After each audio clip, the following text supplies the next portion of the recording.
Honourable members, please be seated.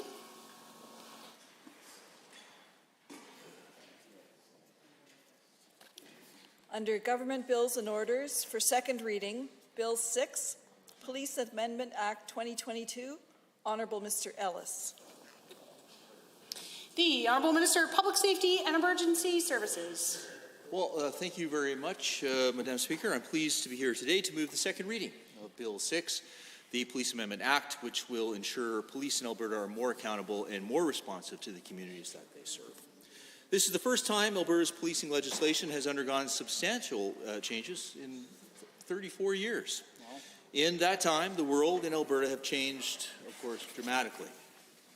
Policing has changed too, Madam Speaker, and so have the public's expectations of the police. We've moved from having police forces with a narrow mandate to maintain law and order to having police services that still perform the vital function of keeping communities safe, but do so in a much different environment. Today, police are expected to involve their communities in developing approaches and solutions that we now understand to be very complex and often nuanced in public safety challenges. Police derive their authority from having the confidence of the public that they serve, but maintaining public confidence isn't their job alone. Under the Police Act, the legislative responsibility to ensure adequate policing throughout the province falls to the Alberta government. If we want our police services to be representative of the communities that they serve and respond to their needs, not just today but into the future, the provincial government has a responsibility to provide them with the framework in order to do so. So I'll now detail how Police Amendment Act will serve this important purpose. Firstly, the legislation answers long-standing calls from a broad range of stakeholders, including the police, to reform the public complaint process. This legislation will establish an independent agency to handle complaints against the Police Review Commission. Establishing the Police Review Commission replaces the system of police investigating police, which invites a perception of bias with an independent body that will be responsible for receiving complaints, investigating them, and conducting any resulting disciplinary procedures. This would make the complaints process totally independent by changing these functions from being handled in-house by police services and putting them under the authority of an arm's-length organization. Creating an independent agency to receive, investigate, and adjudicate complaints will also make it easier for Albertans to access the process, to stay updated on the progress of the case, and resolve their matters in a more quickly fashion. The Alberta Serious Incident Response Team, which investigates deaths and serious injuries involving police services in Alberta, as well as serious and sensitive allegations, would become part of the Police Review Commission. We're proposing amendments to ensure every death and serious injury involving law enforcement is investigated independently and consistently by expanding ASERT's mandate to include cases involving peace officers working for the province and authorized employers, including municipalities. Bolstering public confidence, which is one of the main aims of this legislation, also aims in finding ways to ensure that police are in tune with the community's public safety goals and priorities.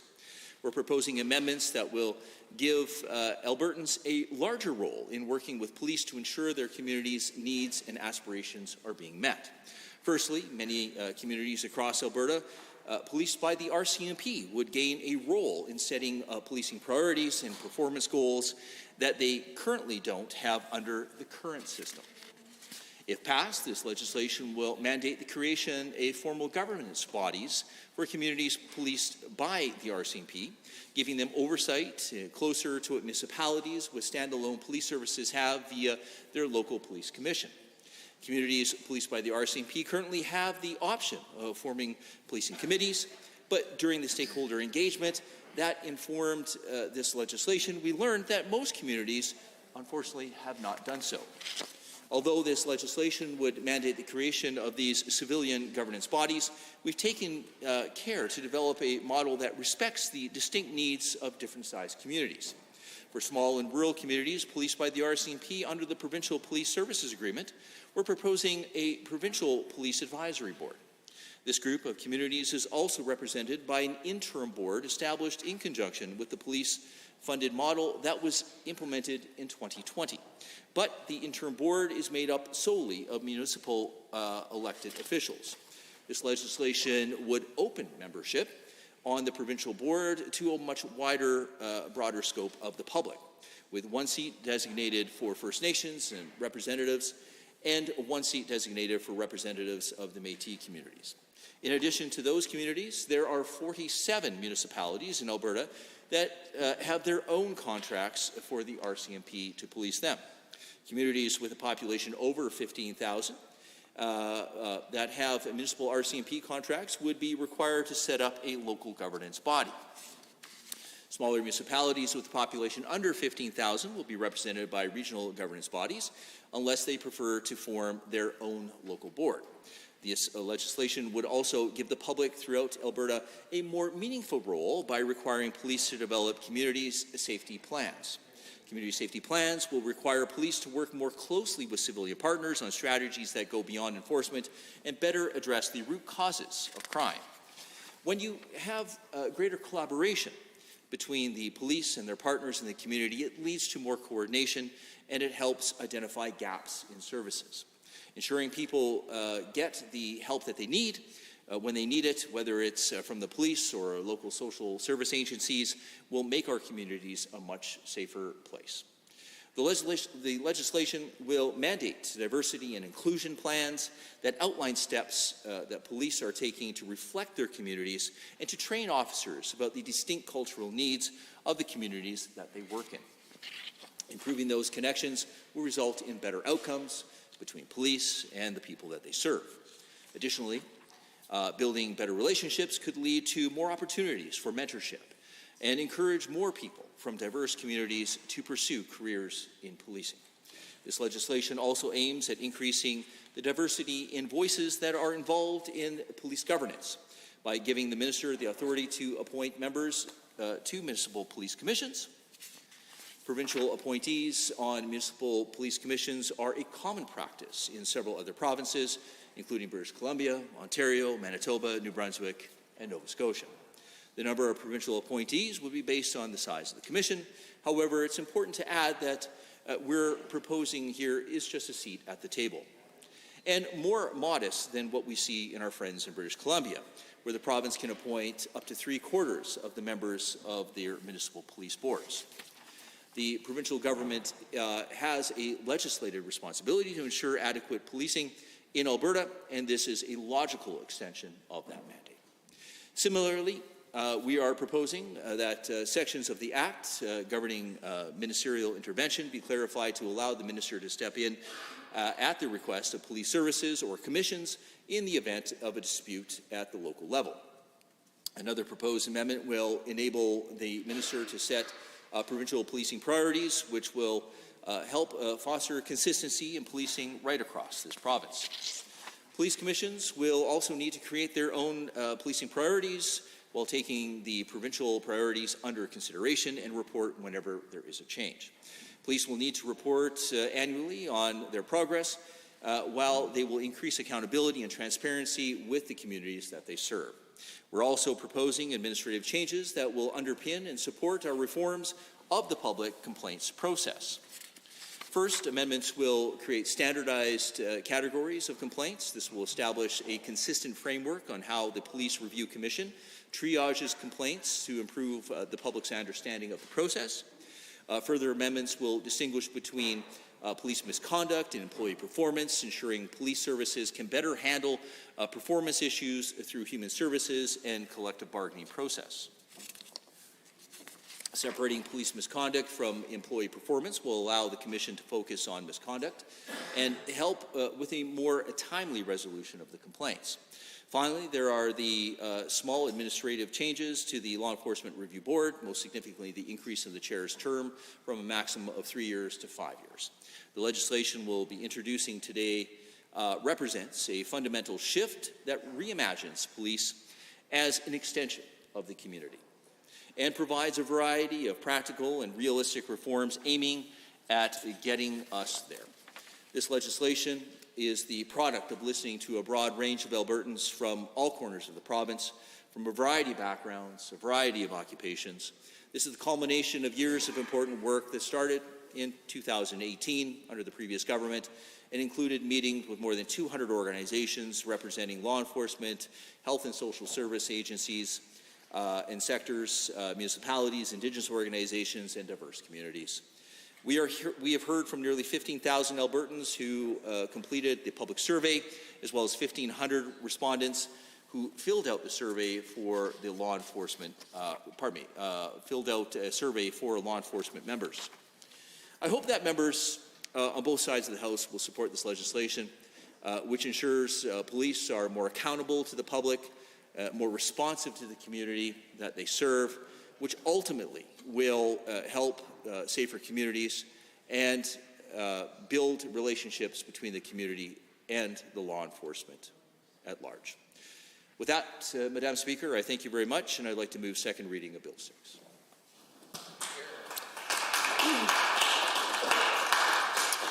Are there others to join the debate?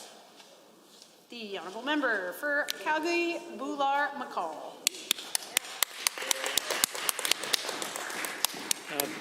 Thank you, Madam Speaker, and thank you to the Minister for bringing forward this piece of legislation.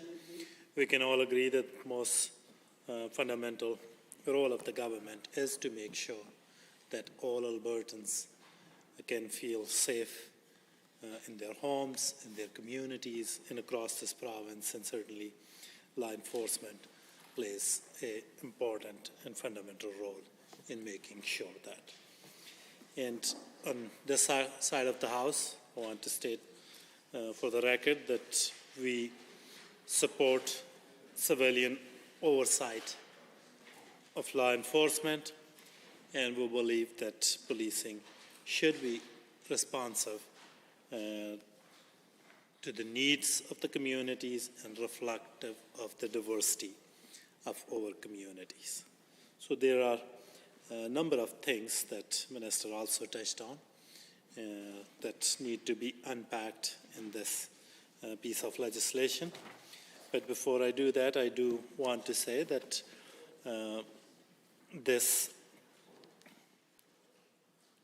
these changes are coming out of a review that we started in 2018, and the purpose of that review was to make changes to Police Act to make sure that Police Act is responsive to Albertans' need, but we have not seen any report coming out of that review. That report has not been shared with Albertans. It would have been nice to see what we heard from the communities across this province. Also, that report is important for us to see because when it comes to this government record, we have seen that despite significant opposition from the majority of Albertans and municipalities, the UCP remains hell-bent on creating a costly provincial police force that no one is asking them. That's right. Their own report says that that will cost them more than $500 million. More than $500 million to set that up.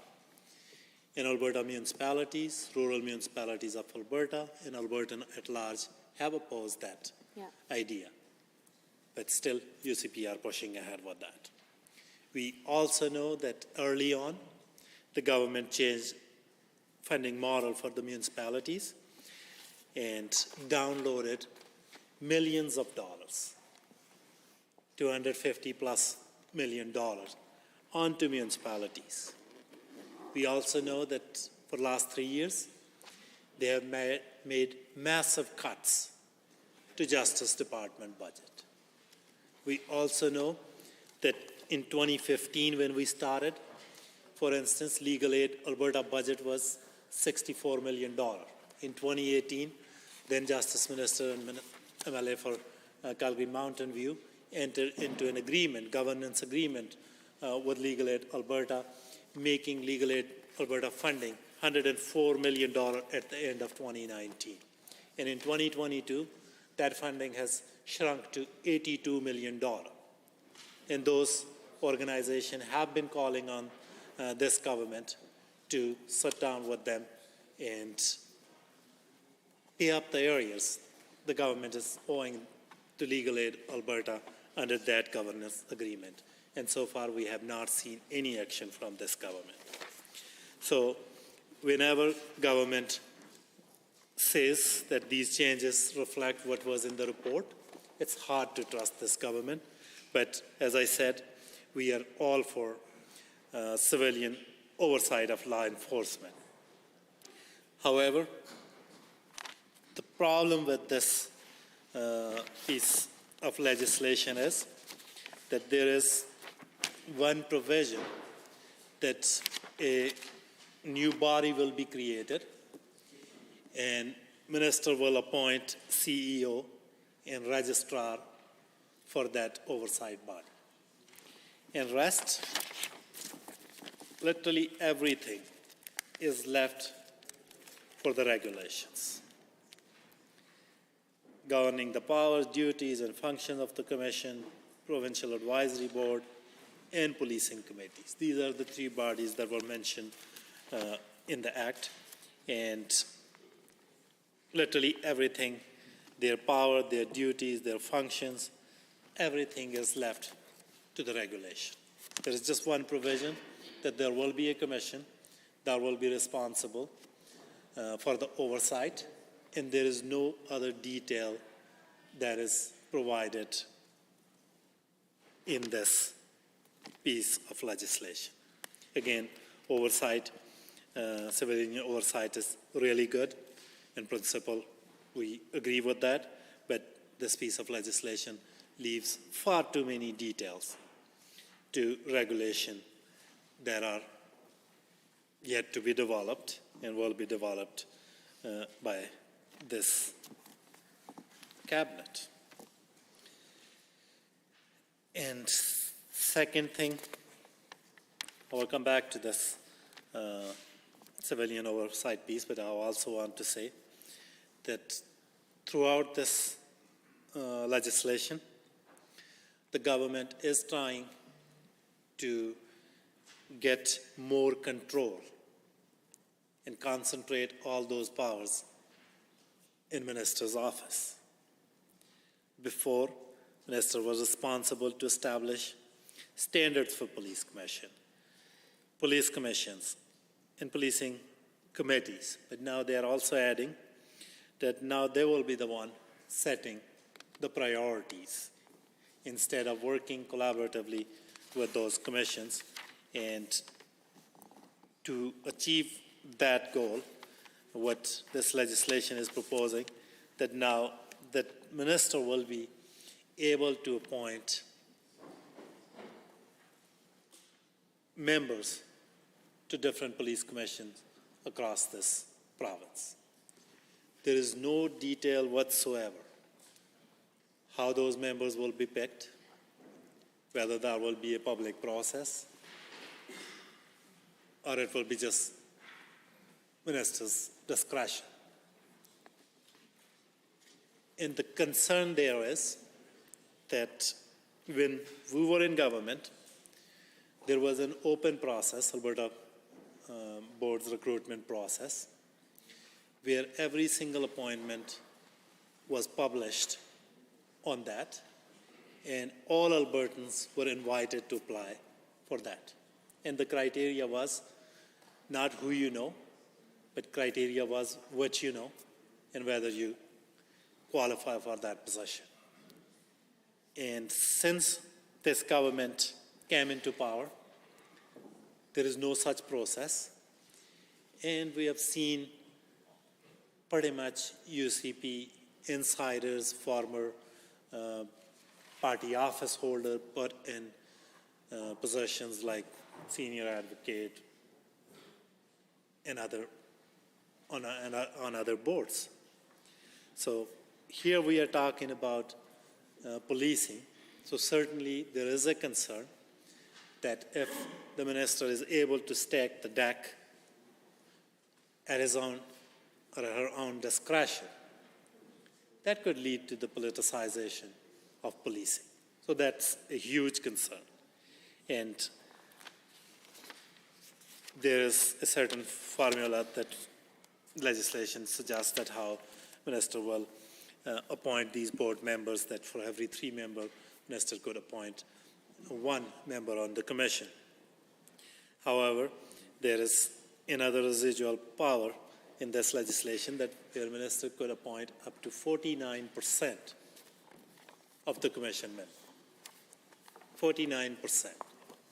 And there is not a word about how those members will be chosen, what their qualification will be, and who they have, I will ask that later, who they have consulted on these changes. Were municipalities consulted about these changes? Were First Nations consulted about these changes? This is something that Police Act review recommended, but since they never published that report, so we would not know whether that was recommended by that review. Then minister is also able to establish policing committees now which will be mandatory. The history of these policing committees is that existing legislation allows for these committees, but historically there have been only 4 or 5 established in this province. For most part, the elected representatives of municipalities, the mayor and council, they have worked with law enforcement on priorities, policing priorities. And then in case of First Nations, chief and council have worked on such priorities. But now, minister is making those committees that were there permissible under previous legislation, existing legislation, which were not used. Now, government is making them mandatory. And when it comes to the details, who will be on those committees, how people will be selected, there is no detail whatsoever. Their powers, their duties, their functions, that will be determined through regulations. Again, the most critical details are left for this government to decide behind closed door in cabinet. So that certainly seems like the overreach, again, by this government, which cannot be trusted with those powers. Other thing, they are establishing a police advisory board, which will take over the current board, and there will be 15 people appointed to it. And again, they will all be appointed and picked by this government. And only requirement there is that there be 1 member of a First Nation, 1 member of a Métis settlement. In a province like Alberta, where we have 48 First Nations, 3 different treaty areas,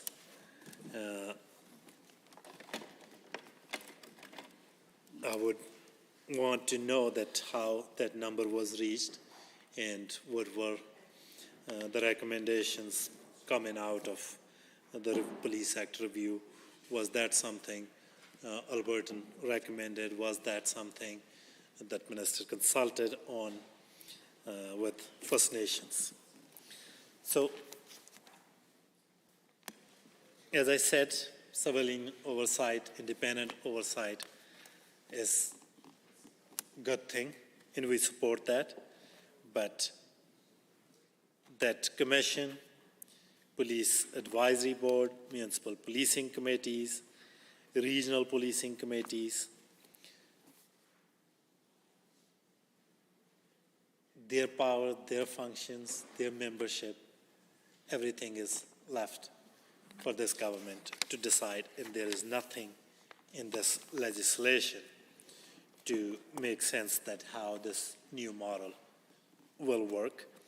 And I don't think that government was ready to bring this bill forward. They have not done their homework. They just want to make an announcement that, oh, they are bringing forward civilian oversight. Other thing is that all people who are appointed to municipal or regional policing committees, government is asking council to establish, government is asking council to pay for the graduate remuneration or allowance to the member of the committee in accordance with the regulation. So there is a possibility that government will establish these committees and further download costs onto the municipalities, which they have done previously. Then there are other provisions where when requested by Police Services Police Commission, minister now can direct the council, and when asked in technical briefing that what kind of matters that can be directed to minister and where minister can intervene, so didn't seem like that anything was on the table, including police budgets that now minister will be able to intervene in. There are additional reports that minister may request from the commission, from municipalities. However, there is no mention whether such reports will be made available to public.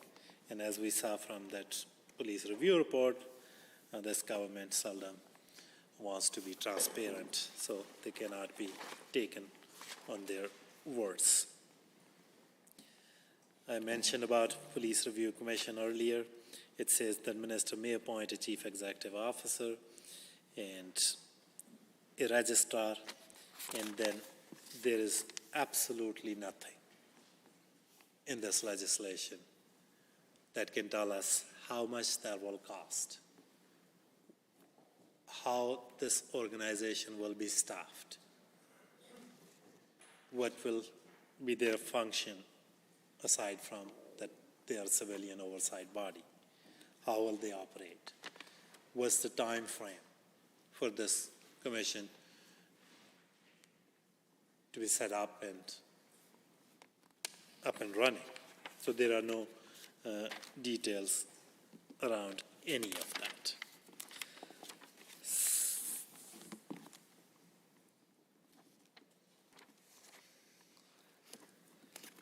I think there are a few other good things. I think one good thing I would like to highlight that this act will take peace officers and sheriffs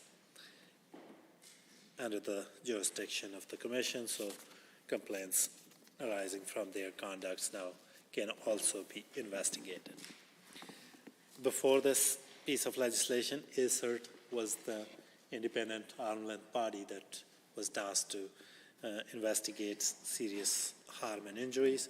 Now this legislation makes ACERT subordinate to the commission.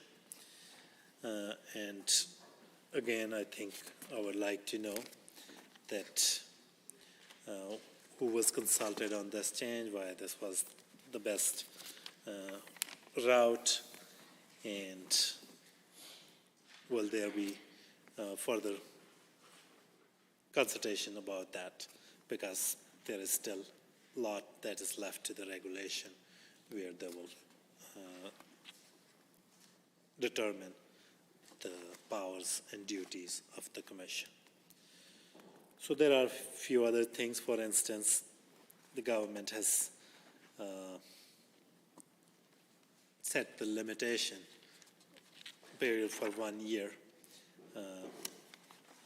Again, why was that 1 year chosen, and what will happen if 1 year time has passed or somebody has retired or switched police service? There is no mention of that. So in general, I would say the intention of the bill is good, to bring civilian oversight, to make police more responsive to the needs of Albertans, but government left far too many details to regulations.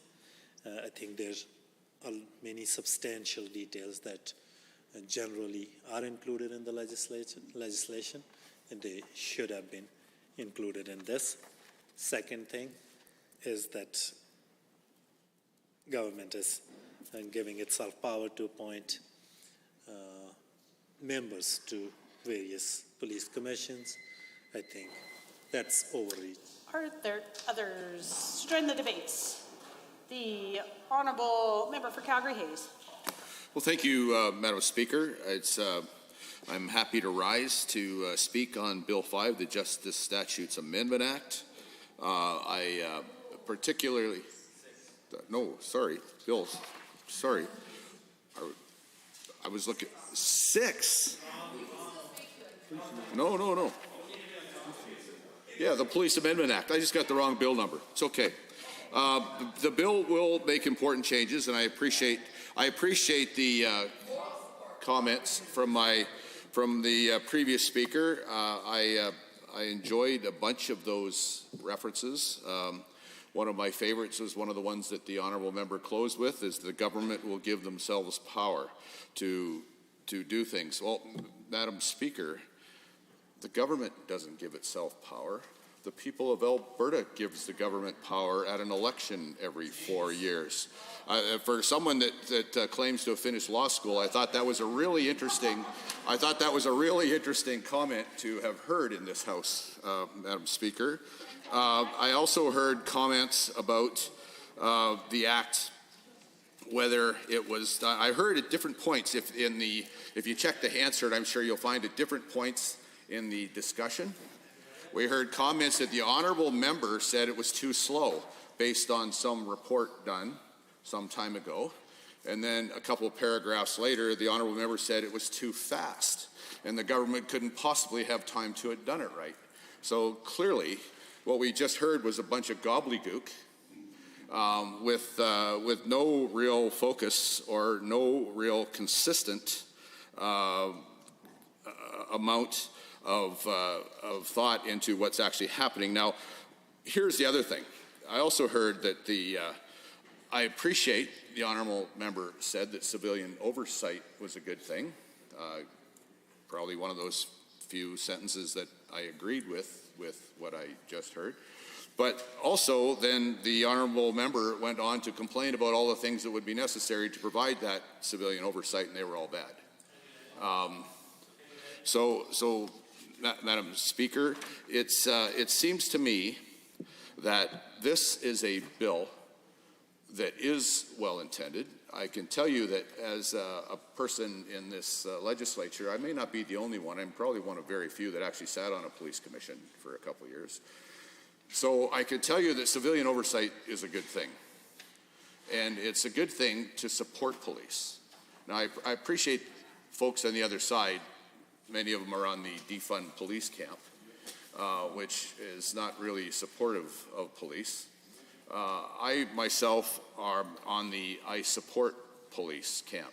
And having been part of civilian oversight in the past, Madam Speaker, I can tell you that it makes a big difference because, let's face it, many of us, if we're honest with ourselves, if we had to pass judgment on what good job or bad job we have done, would probably give ourselves a passing grade. And in fairness, in some cases, that would be correct.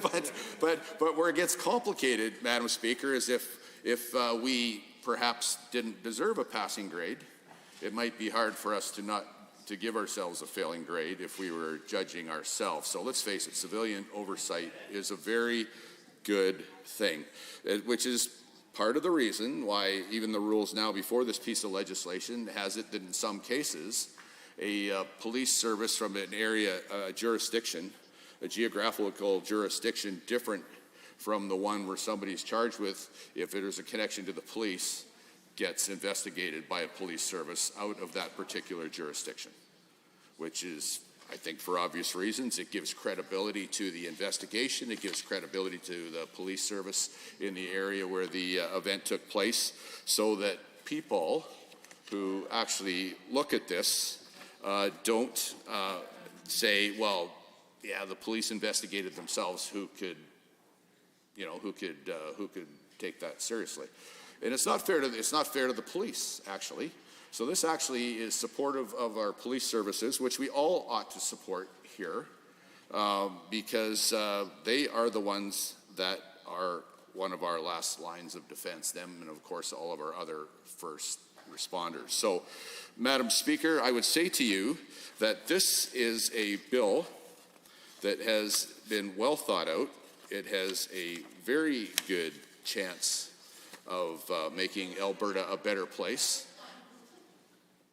And I, for one, support it and recommend that other members of the House do the same.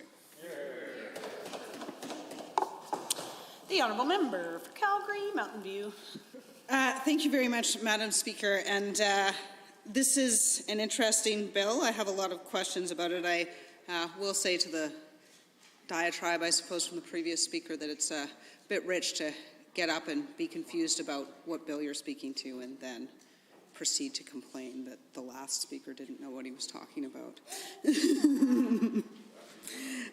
So on the bill, Madam Speaker, Bill 6, which has, I think, a lot in it, I'd like to start, rather ironically, by speaking about what I think are the good things in it. So the first good thing in it is the Police Review Commission.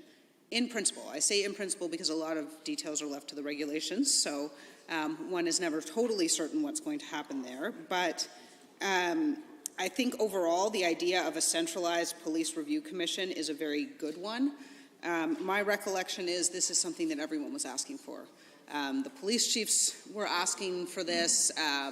The people that acted for complainants were asking for this. The oversight bodies were asking for this. So this is overall, I would say, a very good step. And I think it is better governance. It certainly removes the sort of appearance, because of course we had ACERT for sort of higher level things, but for things that weren't death, serious injury, or a serious and sensitive matter, those things would typically go to either another police service or the specific police service being investigated, and that it just didn't always look great, and it was very challenging for the police services to manage that, because even if they did a good job, which they did by and large the vast majority of the time, it didn't look great. So I think that's a very good thing. I think everyone will be happy with that. The guiding principles also, which are at the beginning of the Act, I think are good. They're good principles insofar as they go. I might quibble somewhat with the language. I feel it's a little bit out of date. The language around, mental health rather than trauma-informed. The language around sort of, respecting diversity rather than saying, taking, addressing something like systemic racism or dealing with intersectionality. I think there's more modern language that could have been used, but in principle, I think those guiding principles are good. So those are the things that I think are in the right direction. There are some things I don't want to say they're bad. I would more say they're questionable in that they don't have sufficient substance and there isn't really a clear reason. I guess I'm a natural skeptic, might be the way to put it. And so when someone does something and there's no clear reason for why you would do that thing, I always sort of wonder what's going on. Well, this is the thing. I don't know what's going on. So there's the establishment of a provincial board and then municipal and regional committees. And in both instances, and I'll read out the sections. So with respect to the provincial board, it's section 28.02 in the Act. The Provincial Police Advisory Board shall have the powers and perform the duties and functions set out in the regulations. So that's the entire substance of what the Provincial Police Advisory Board will do. It's powers, duties, and functions. That's like 100% of what it does, and that will all be in the an intervention. Yes, I am. Thank you very much. It's not every day that I get to ask an intervening question to the former chair of the Legislative Review Committee, so having the opportunity to do so, I would say that one of the things that I appreciate about the Honourable Member for Calgary Mountain View is her incredible attention to detail, and that definitely applied to bills that came before this House, but also to regulations that didn't necessarily come to this place because regulations are passed behind closed doors. So I would say what is one of the members' concerns around a section being that broadly defined to be later spelled out in regulation. For me, as a not lawyer, one of my concerns would be that we don't get the clarity about what the actual purpose is, that is determined just by a subset of the members of this assembly, a subset within the government caucus, and that there is no clear transparency. And sometimes, as we know, regulations aren't necessarily communicated in the clearest of ways to those that might be impacted. So if the member for Calgary Mountain View could elaborate on that, I would find it helpful. I would be delighted to elaborate on that. I love talking about the difference between legislation and subordinate regulations. Nobody else loves it, but I love it. Yeah, I would say generally in good legislation, what I would say as a rule of thumb is that the legislation, which is the piece that comes to the legislature, which is the piece that is passed by all elected members, so arguably everyone who doesn't live in Calgary Elbow, or Lougheed now, in this room is represented, and they have a voice in this room. That's the purpose of representative democracy. And so the legislation should have the substance of the issue. The regulation should be left to sort of work out details or things that change frequently, or maybe like a process or something, but normally, you wouldn't normally leave everything. You might say, that additional ways in which the commission would do its work would be there. You might say, they can add sort of additional powers, maybe in certain circumstances, but generally you would want in the legislated part to broadly define what the powers are and what the duties are. Because otherwise, the powers, duties, and functions are what the board does. Otherwise, you don't know what the board does. Aside from the title, it's called the Policing Advisory Committee, but that's pretty much it. So that's a concern. And with respect to the municipal and regional committees, the section is 28.06, and again, a policing committee shall have the powers and perform the duties and functions set out in regulations. So again, this is it's very, very broad. And the reason that I am reluctant in this case is because, again, at least in theory, if a constituent were to come into my office and say, you voted for this bill and it does something I don't like, I would like you to explain to me why you thought that was good or why you thought it was worth voting for. In this case, I wouldn't be able to explain anything to them because I'm being asked to vote on the bill without knowing what the substance of the issue is. And so that's way too much power being devolved to cabinet. And I see another intervention. Thank you very much, Madam Speaker, and to the member for allowing the intervention. I guess where my head goes based on the remarks that I've heard so far is very significant parallels between this section within the bill and Bill 1, which of course has been already rammed through indeed, but also plagued with scandal and deep public concerns about its legality, knowing that it's going to be brought to the courts by Indigenous leaders already is something that's being talked about significantly. And definitely this section of the bill, I think, is intended to give large sweeping powers within this piece of legislation. So I'm wondering if the member can maybe talk about other times. I know that this is only the 5th bill brought in under the current Premier and the current Cabinet, although many of the Cabinet members were there previously, often in the same portfolio, what some of the concerns are around seeing this type of sweeping power delegated to the authority of Cabinet. Yes, thank you very much to the member from Edmonton, Glenora. And might I add as well that you are looking lovely this evening. Wow. So returning to the bill, yeah, I think that's an excellent point. And that is what, to a certain degree, gives me cause for concern here, because this isn't the first time we've seen it. We saw it in Bill 10. Obviously, that was under a previous Premier. And then the government had to go and sort of walk that language back after giving itself too much power. We saw it again in Bill 1 in this session, the Sovereignty Act, which again gave Cabinet way too much power. And so it does appear to be a theme that the power is sort of centralized in the hands of Cabinet, and that's not good governance. I know that good governance isn't always a thing that is a sexy political issue, but it's important. Without it, we can't govern ourselves, and that's extremely problematic. So I think this is problematic. It does cause me to question.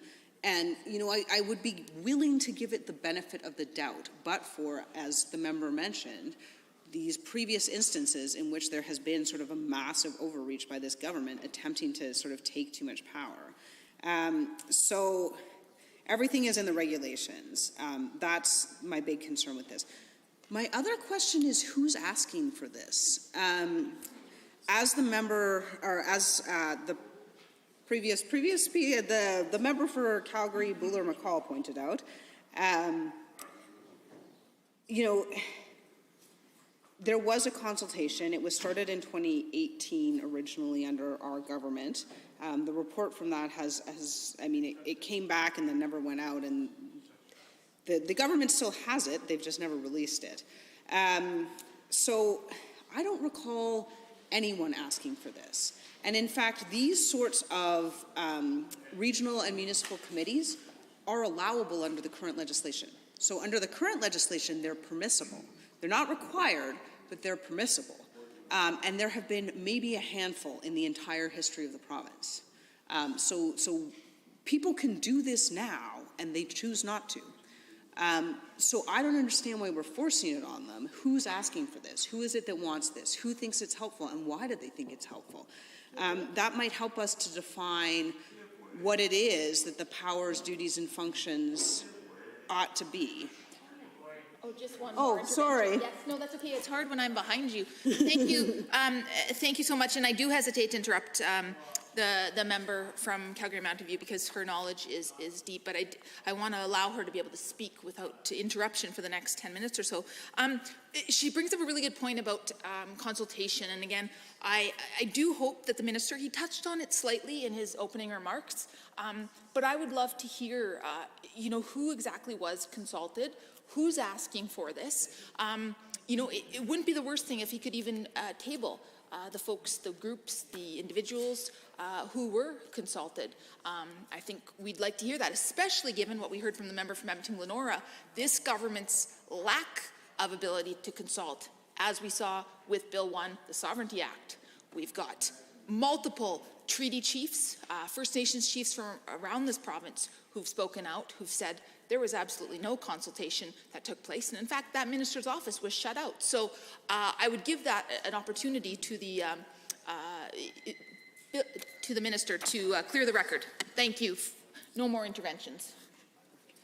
Thank you very much. I appreciate that. That was very, very helpful, actually, because it reminded me to sort of go back and run through the history of this matter a little bit. So I don't think anybody disagrees that the Police Act needs to be amended. In fact, I think that there is broad agreement on a lot of things that need to be done. However, there are some places where the details are problematic, and the Act is sort of a mismatch of amendments, and that sometimes makes it run in a bit of a clunky way. And so in 2018, it was me who got to go out with a consultation, and I went very broad. I took that consultation to social serving agencies, to stakeholders throughout, because the truth is that the problems that occur in policing are impacted by health and vice versa. The problems that occur in terms of social disorder, in terms of mental health and addictions, the police get those problems because at the end of the day, when all other services fail, the police have to pick up the phone. They are legally obligated when they are called to pick up the phone. So it is often the case that the police find themselves involved in matters that are not best dealt with by the police, that would be better dealt with, would have been better dealt with by a mental health intervention, that would have been better dealt with by an addictions intervention, that would have been better dealt with by having housing and appropriate supports. And so in order to try and solve that problem, we did a very broad consultation because we wanted to talk to those other systems about what belonged there. So we wanted to talk to housing and to mental health and to addictions about how they could better handle those issues so that they didn't wind up with the police, who normally, again, they have to show up because they're legally required to turn up when they're called, but who don't, the police don't think that they are the best place for those mental health and addictions issues either. It's just the system is not designed to work together. Anyway, that is why we did the consultation so broadly, because that was one of the problems we were attempting to solve. Now, my immediate successor, there have been so many, I've lost track. My immediate successor, the former member for Calgary Elbow, thought that this was a laughable approach. He made fun of this approach. He thought it was ridiculous to consult with all of these outside stakeholders. He said he'd have the Act in by 2020. The Premier? I don't think I still can say A his member name. who's no longer sitting? And all comments are to come through the chair. Oh, sorry, Madam Chair. Anyway, it doesn't matter. Everyone knows who I'm talking about. The former member for Calgary Elbow, currently unrepresented, found it hilarious that we would consult with these sort of stakeholders around sort of mental health and addictions and all those things. And I had not heard that another round of consultation went out. And so it would be very helpful to me, and I think all members of this House, to know what consultation was done and who was talked to and sort of what the follow-up from that was. Because that first brush that we did in 2018 was never supposed to be the whole conversation. That was supposed to be a scoping of the conversation. That was a conversation around like how broad do we need the conversation to be, who needs to be included, what do we need to talk about, what are the areas of focus. It was like designed to set up principles and then have further conversations. So I would love to know what happened to all that. Okay, I am now going to, other things that are questionable in my view.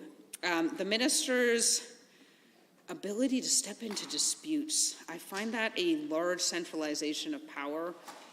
It seems odd to me. I don't really understand why you would do that. The minister is not a chief of police. The minister is meant to be oversight of the chiefs of police. And so this seems like it doesn't seem like great governance. So I would love to know a little more about that to make me a little bit more comfortable with it, because again, it just seems like a huge centralization of power. So the questions I have, I note, at least with respect to level 1 complaints and possibly others, that the costs associated with the investigation are to be borne by the police services themselves. Just overall, I'd like to know how much this is going to cost and whether all of the costs will be borne, like how the costs will be divvied up, whether they will all be borne by the police services paying into it, and what we expect the total cost to be. What exactly will be the powers, duties, and functions of the board, broadly speaking?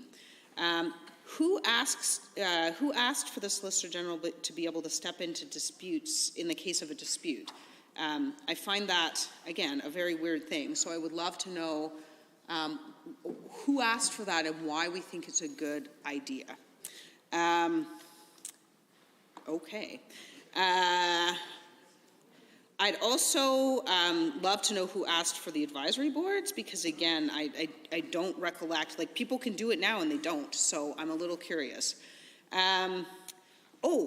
Big issue. Currently, the disciplinary process loses jurisdiction when an officer resigns. Is that problem addressed in this legislation, and does it intend to be addressed? Because that's one of the biggest problems that needed to be fixed. Okay, I have a lot more. Do I have a lot? I think, time check, a minute? About a minute, okay. So I would just love to know a little bit more about the substance. I can see that the complaint is made, it goes through the process.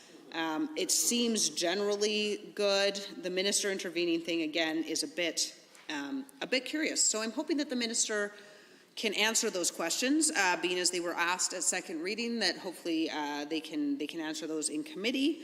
And with that, Madam Speaker, I will adjourn debate, what I think is just in the nick of time. Well done. I actually had like 35 seconds left, but maybe I shouldn't tell you that. Having heard the motion to adjourn debate, all those in favor, please say aye. Aye. Any opposed, please say no. That is carried.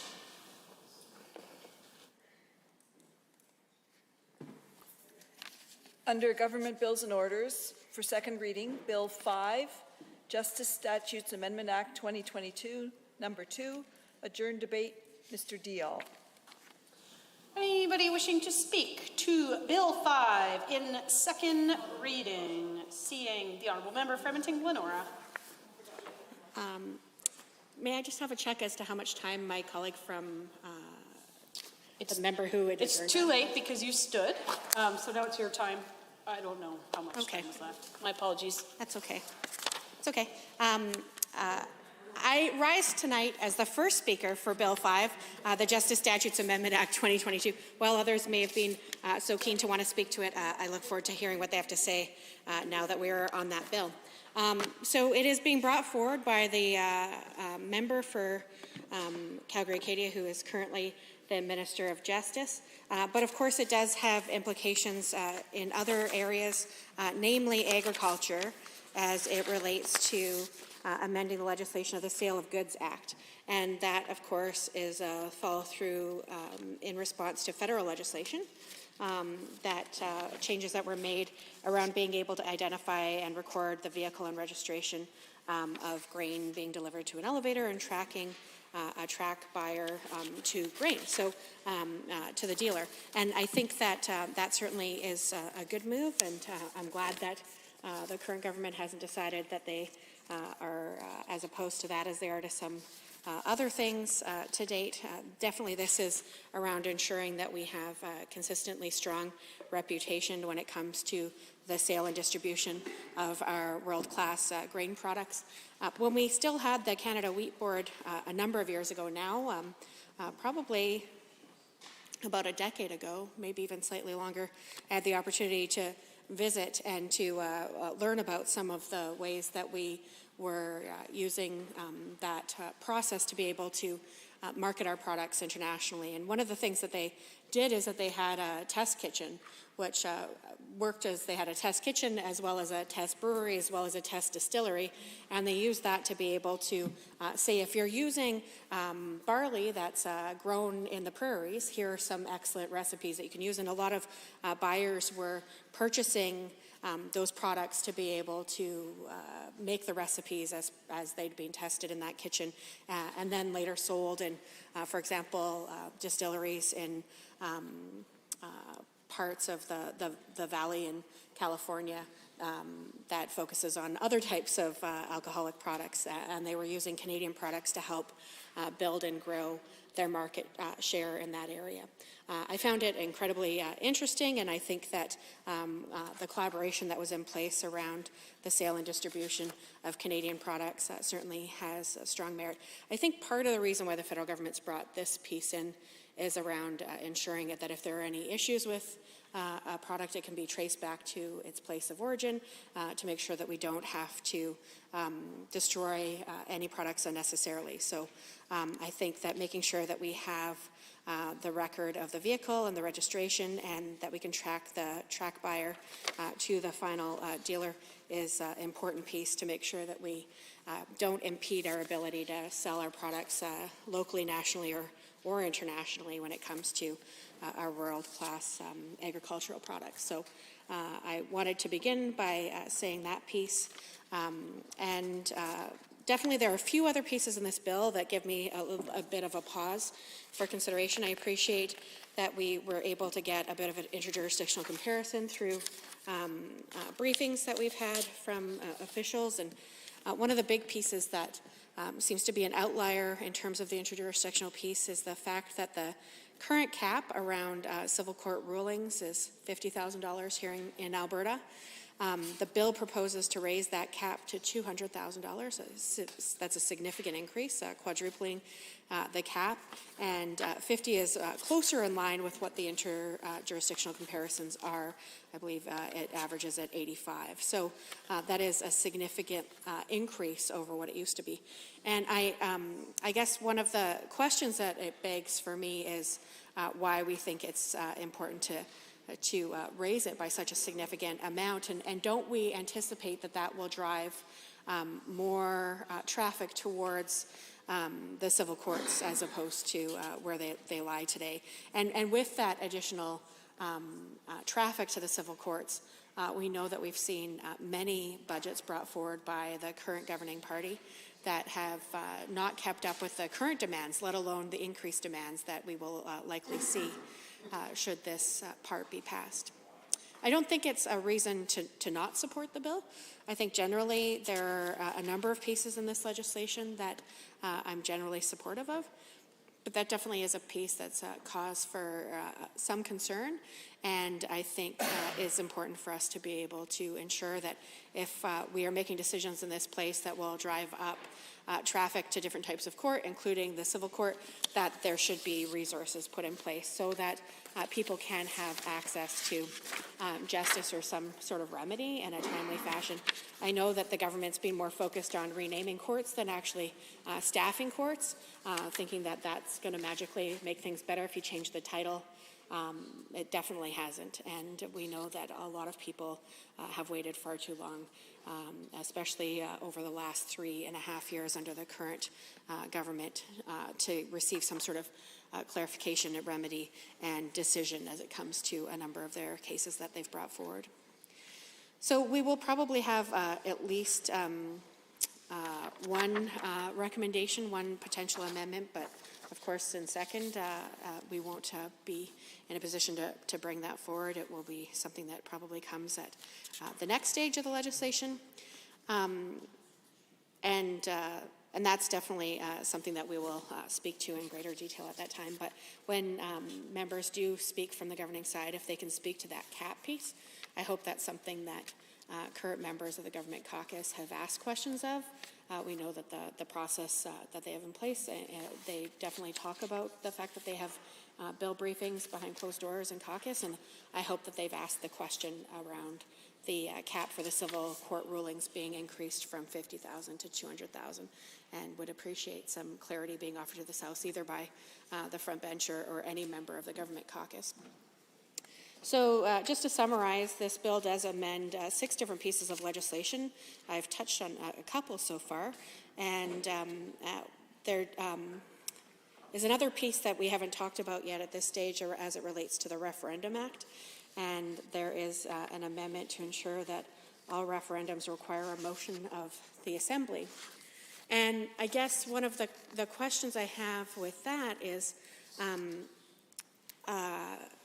why the current government, why it is that the cabinet believes that limiting it to having to come to this place before something can go to the people of Alberta would be a move that they think is in the best interest of all Albertans to limit those who can actually bring forward referendum questions. I know that there was talk under previous members of the House, the former Premier, who's no longer a member of this Assembly, Jason Kenney, the former Justice Minister, who again is no longer a member of this Assembly, Doug Schweitzer.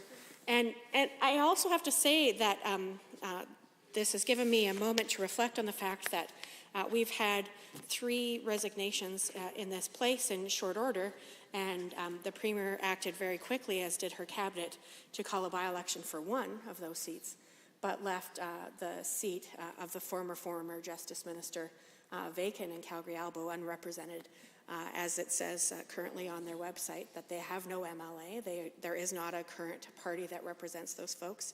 And then, of course, the day that Bill 1, the Job-Killing Sovereignty Act, was introduced, Jason Kenney decided to resign as well.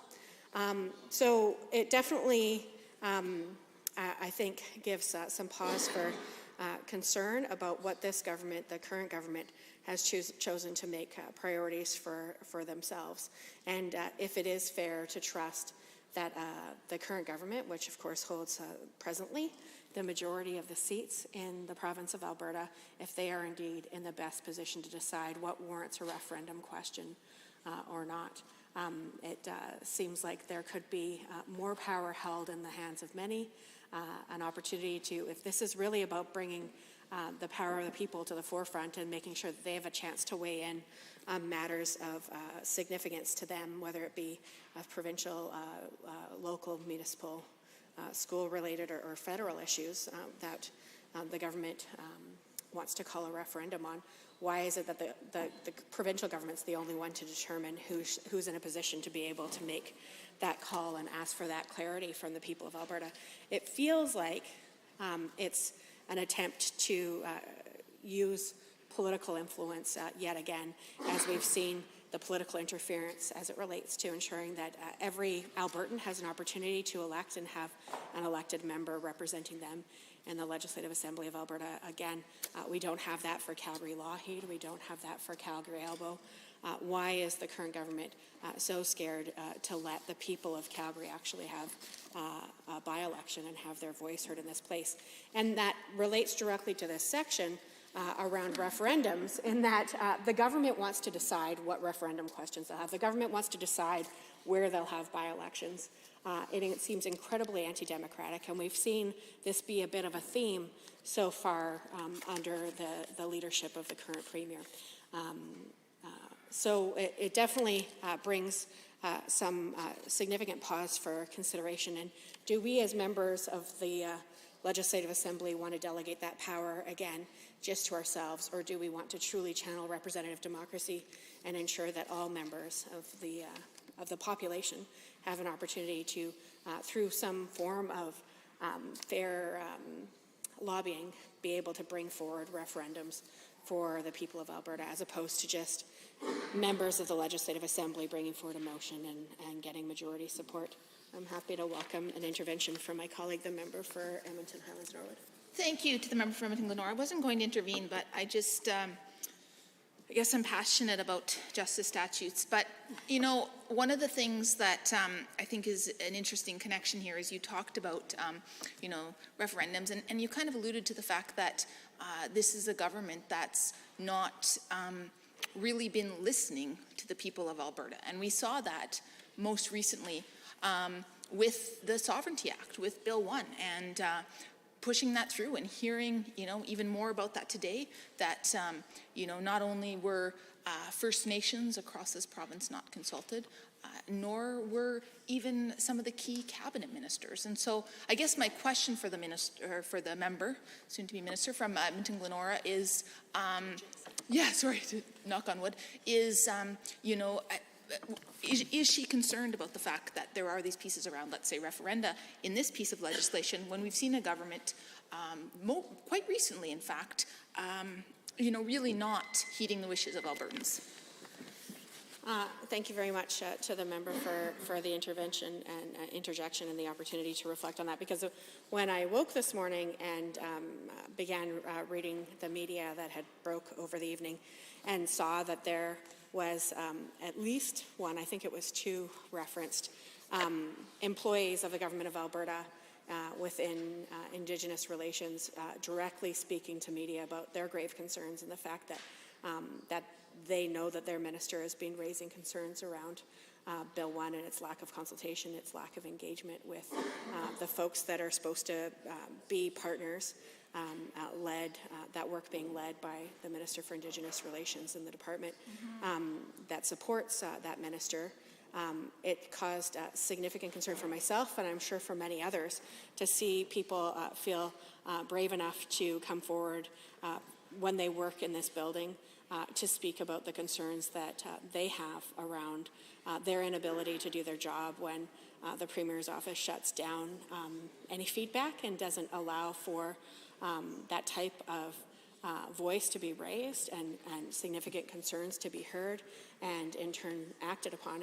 And we've seen it in under the current government in other areas of deep public concern as well, as it relates to people wanting to whistleblow as it relates to their own safety and well-being within this building, for example. So for the government to say we can have the public weigh in on items that only we, the majority government, deem them to be able to vote on a referendum question should be concerning to all of us. I think that the government wants to continue to consolidate power around a few friends and insiders to the Premier. And I know many people probably in this place will say, like, well, you know, it's a new Premier, let's try to give her a chance. But I would say that the record so far in these first 6 bills that we've had an opportunity to debate in this place doesn't bode well for the voice of private members, for the impact of improved processes, or for the public at large.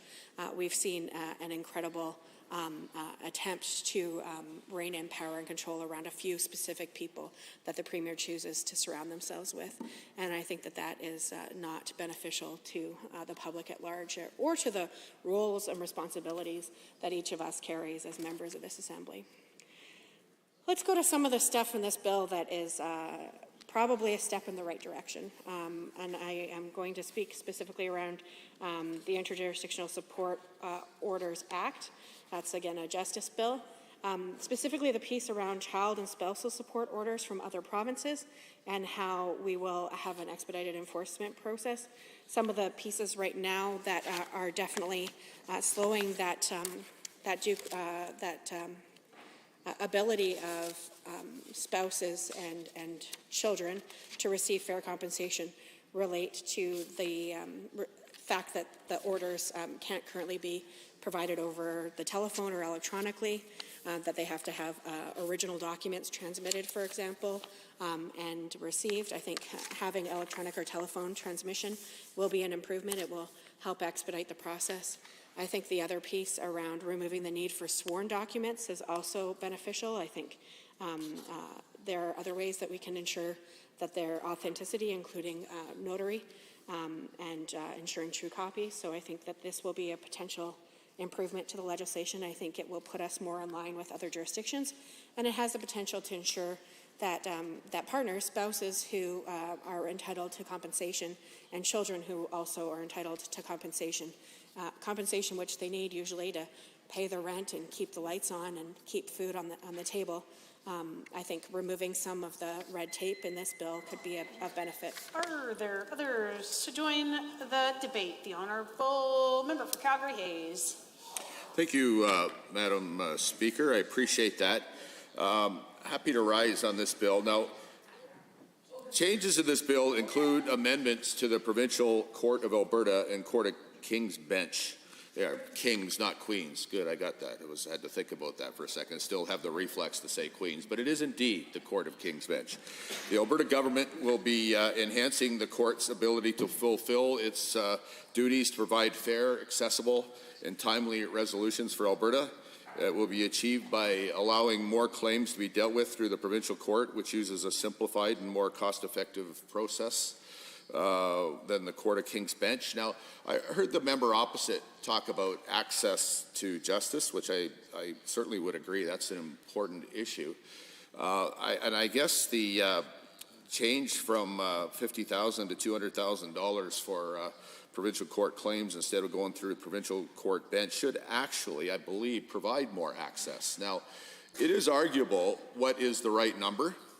And I suppose that's the perfect argument, Madam Speaker, because we could argue about that for 6 days and not agree, because is the right number $1 or $10 million? Well, it's highly likely to be somewhere in between, and we've chosen something in between, and what was here before is something in between. But I think that's a fair thing to comment on. Nonetheless, it's been a number of years, and I think I sincerely hope that most, if not all, members of the House would think it might be time to increase that number. So the other members on the other side want to quibble about whether the number is the right number or not. Again, I suppose we could fight about that all day, but at least I hope we can agree that it is indeed high time, and perhaps then some, to increase that number to provide what the member opposite suggested was concerned about, which is access to justice. So provincial courts, of course, are located across 72 communities and will provide Albertans with easier access to legal proceedings and quicker resolutions, while we hope maintaining the same fair and high quality rulings that Albertans depend upon. Now, the last time civil court claims were increased was indeed 2014. Again, I'm hopeful that this change will be seen by most Albertans as a positive thing. And indeed, once you get past that limit, generally speaking, you need to hire a lawyer. I appreciate you can represent yourself, but there's a saying about a client that represents themselves, and somebody probably wiser than me made that claim, and I won't pass judgment on the claim. I'll just say that there is a point where one is probably wise to get professional judgment when they're dealing with some matters. So the bill will also support our hardworking farmers by eliminating some bureaucratic record-keeping requirements for buyers, sellers, and distributors of grain. Our farmers work tirelessly to feed the people of our province, and indeed, Alberta farmers work hard to feed people all across this planet. And they should not be burdened with excess and redundant paperwork and regulations. So I hope we can consider that a good piece of legislation. Work will be done to support single parents in their ability to collect child and spousal support payments from ex-partners who live outside of the province. Under the Interjurisdictional Support Orders Act, Alberta would work with other jurisdictions to allow for the electronic exchange of certified documents in order to facilitate the enforcement of these orders. And let's face it, Madam Speaker, if there's a parent living in another province that is legally obligated to provide funding to the parent with custody and their children, I sincerely hope we can all agree that having some teeth in the legislation to require those payments to be made to provide for the basic needs for the parent in custody and most importantly for those children. I sincerely hope that members of the House consider that to be a positive change. And of course, we're not really leading the pack on this, which on one hand you could say maybe we are. On the other hand, when you're leading the pack, you take some risk of making the first mistakes. But in this particular case, we're already, similar steps have been taken in British Columbia, Saskatchewan, Manitoba, and Nova Scotia. And so I think based on the experience that we have and learning from those other provinces, I think we can have reasonable hope that this particular change will be a positive one and one that's been proven other places. And isn't it nice that we can bring those learnings here to benefit Alberta families and particularly Alberta children? It would allow Alberta to join these provinces in enhancing single parents' ability to collect critical child and spousal support. So I'm feeling very positive about that. The bill also includes the Trustee Act. This proposed amendment would allow and provide Albertans with certainty that trusts will not fail when left temporarily without a trustee. Furthermore, the Act would remove the transfer of trust property to the courts, thus making it easier for such property to move directly to a new trustee once one is appointed. I think that's also important. Certainly, the courts would always do the best job that they could. I don't think certainly our government's not doubting that. I hope nobody in this House is doubting that. But nonetheless, a trustee that may have better personal knowledge of the family, the children, the parents, I hope we can agree that there's a better chance of a good job being done when that familiarity takes place. So additional changes to the Referendum Act. This act demonstrates the government's commitment to strengthening democracy in the province by ensuring that Albertans have a direct say on important matters.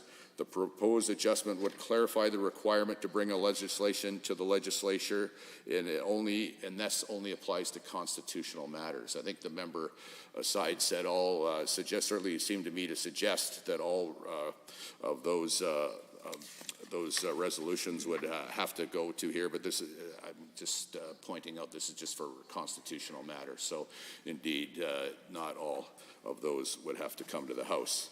So now here's what I think is really important. One of the most pertinent changes included in Bill 5 is allowing the Legislative Assembly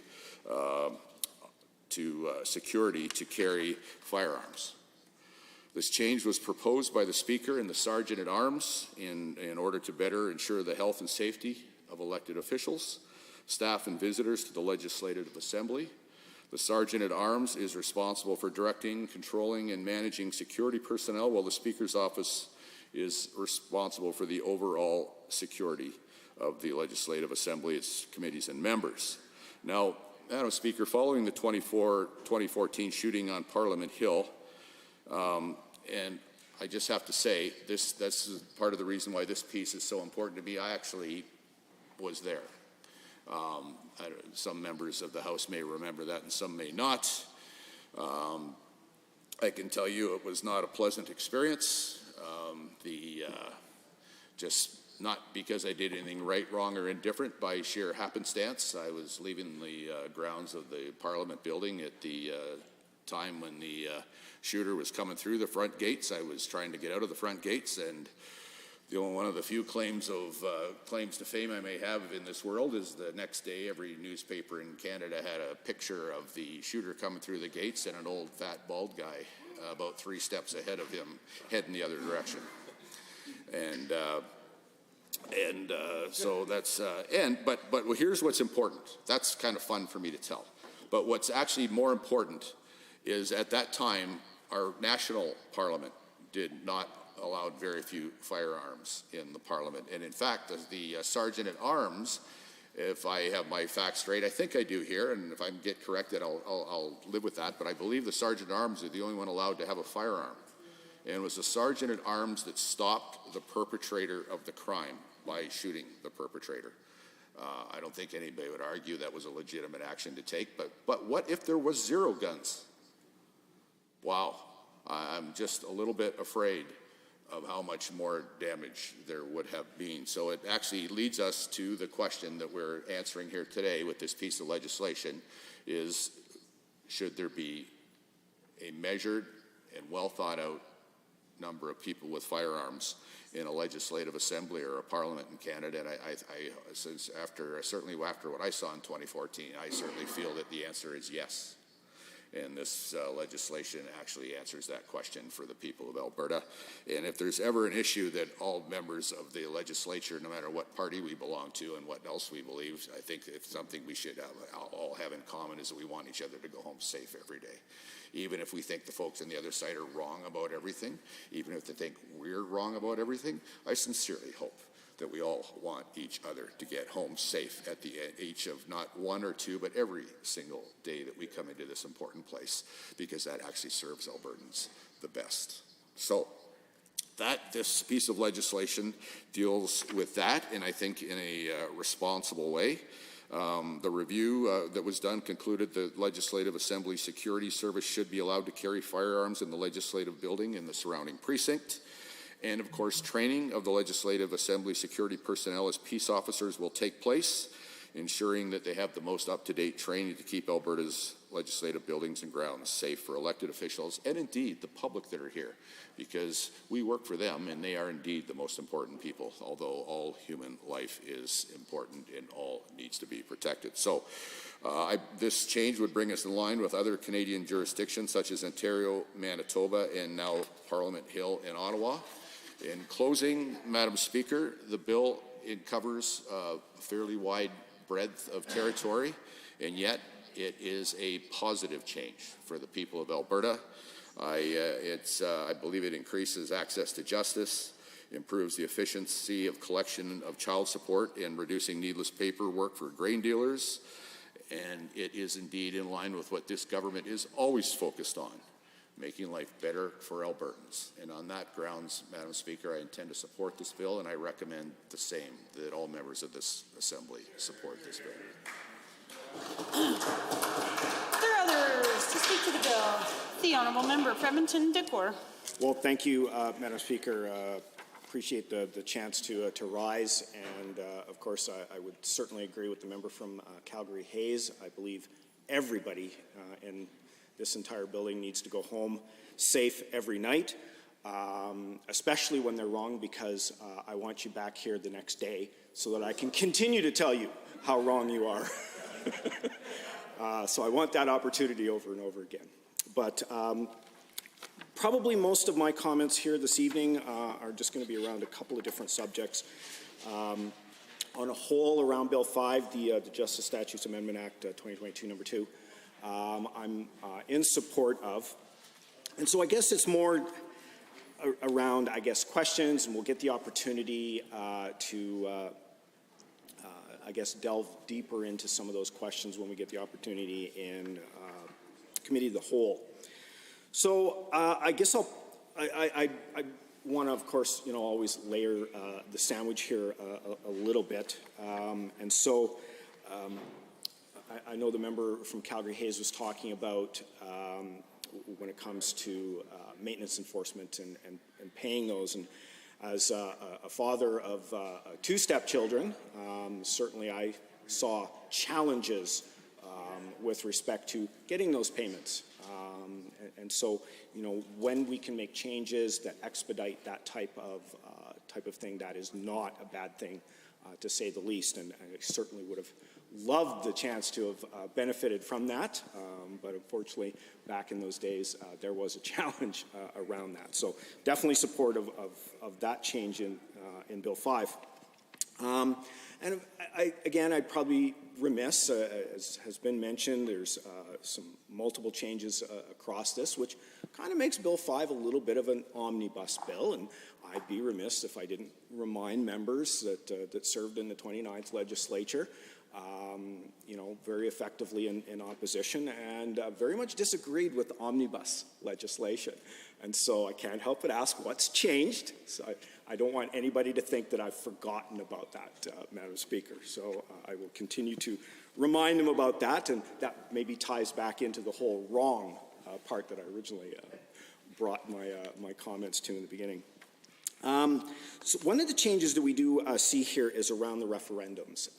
And I think my friend from Edmonton Glenora had mentioned this around why there seems, I guess, a desire to not have the Assembly involved in this process. And the reason I'm asking this is I think back to the recent referendums that were held here in the province of Alberta, specifically around equalization. And I bring this up because what I found when I was talking to people about that question around equalization, there wasn't a very clear understanding of what that was. I very quickly lost track of the number of folks that thought that it meant changing what was currently there.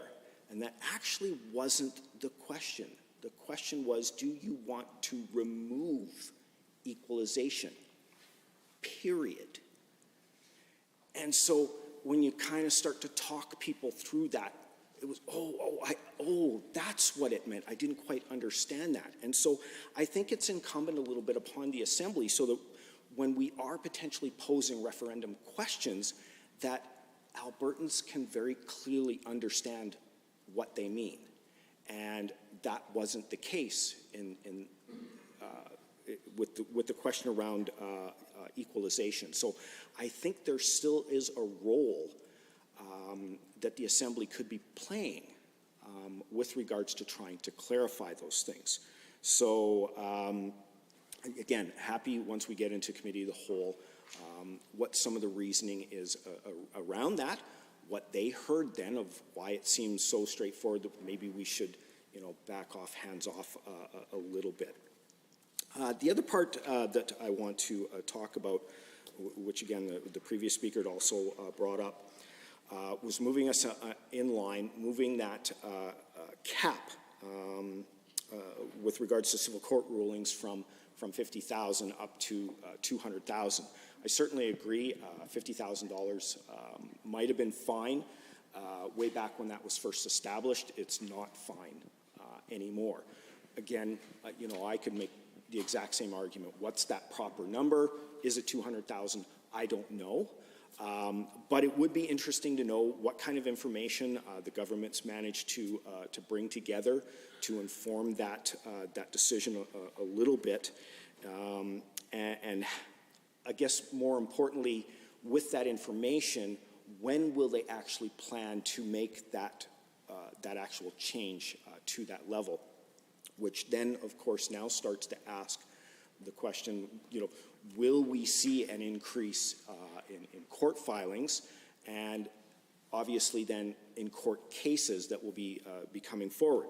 I know in the past the province has struggled with regards to capacity around efficiently getting through court cases that are coming through for various amounts of reasons, not even including how we've gotten through the pandemic over the past couple of years. And so going forward, I'm wondering if the government has managed to come up with maybe some predictive models or something like that in terms of what kind of increases do they think will result in increasing that cap, and maybe at different levels. If we increased it to 100,000, we would see this many more court filings, 150, and so on and so forth.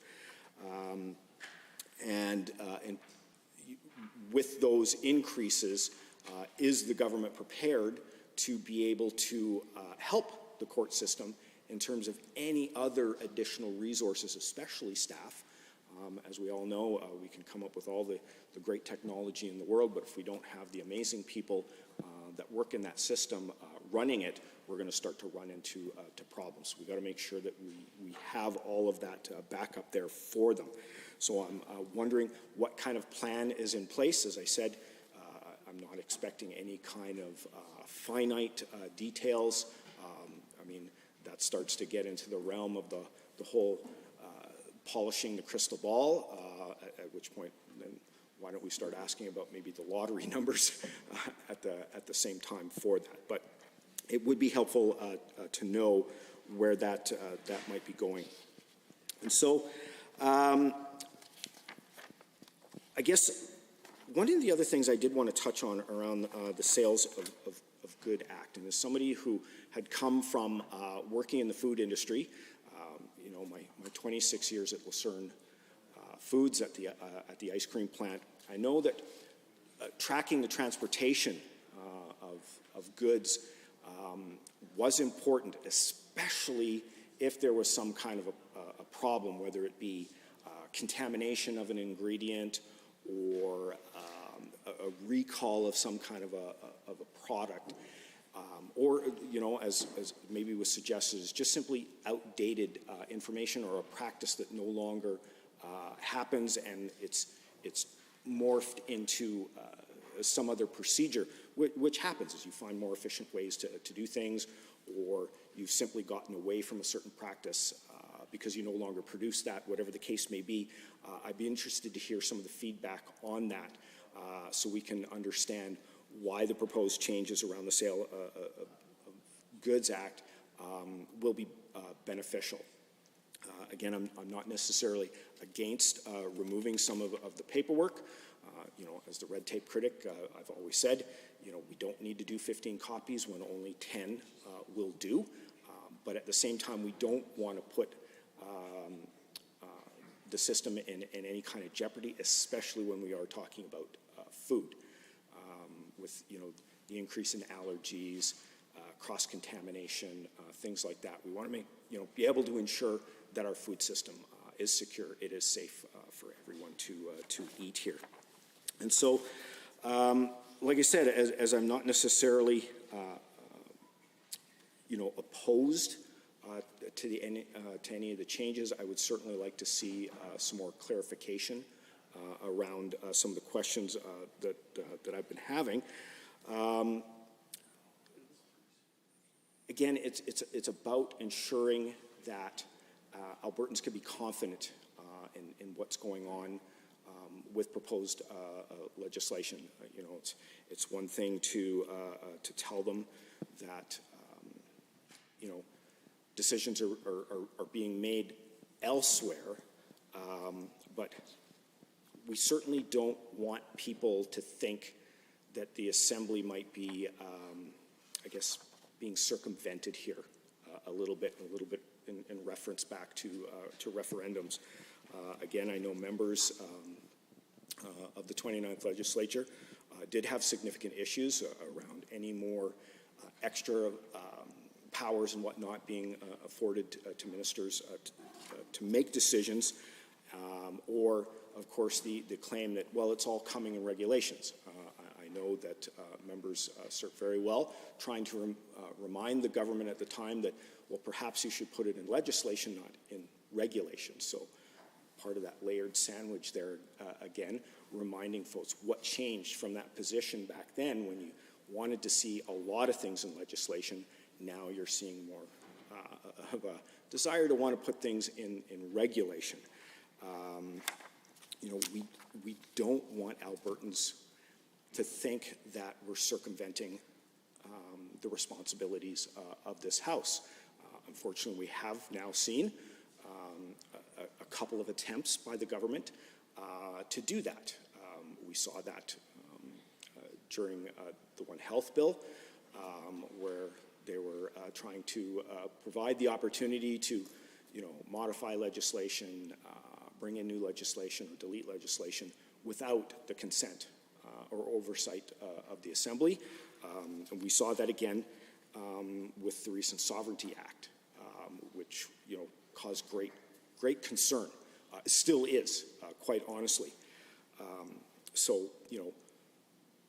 we don't want that, of course, happening here with Bill 5, because I think we've got some changes that within here that are very, very good that I've talked to already. So I do look forward to more debate going forward here, especially Committee of the Whole. Hopefully I'll get a few answers to some of my comments as we move forward. I know some of my other colleagues have some other things to say about this, but I guess at this time I will take my seat and see what else the debate comes up, and I'll be taking notes vigorously. Are there other members wishing to join the debate on second reading in Bill 5? The Honourable Member for Calgary Mountain View. Thank you very much, Madam Speaker. I'm pleased to rise and speak to Bill 5, which is the Justice Statutes Amendment Act. So there's a bunch of stuff in here.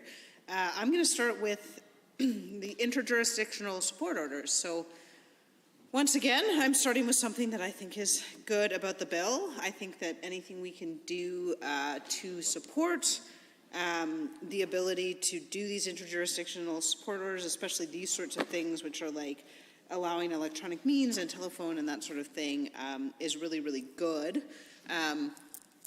So the interesting history on this is, once, long ago, it used to be next to impossible because maintenance enforcement is a provincial agency in each individual province. Essentially what could happen was the parent who didn't have the child, who didn't have primary custody, could move to another jurisdiction and then just stop paying their child support. So that's obviously not a very good situation. And that left a lot of children in poverty, and children in poverty is a very bad thing.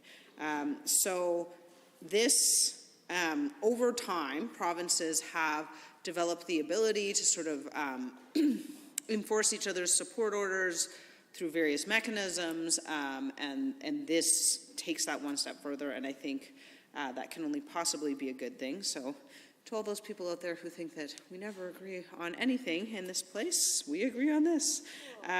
So there we go. That's three things tonight. So yeah, I think that's a pretty good thing. So I'm glad to see that is changing. I think again, it's a big step in the right direction. Now, of course, I couldn't just leave it at that, could I? One thing I do have to point out when we're talking about this is that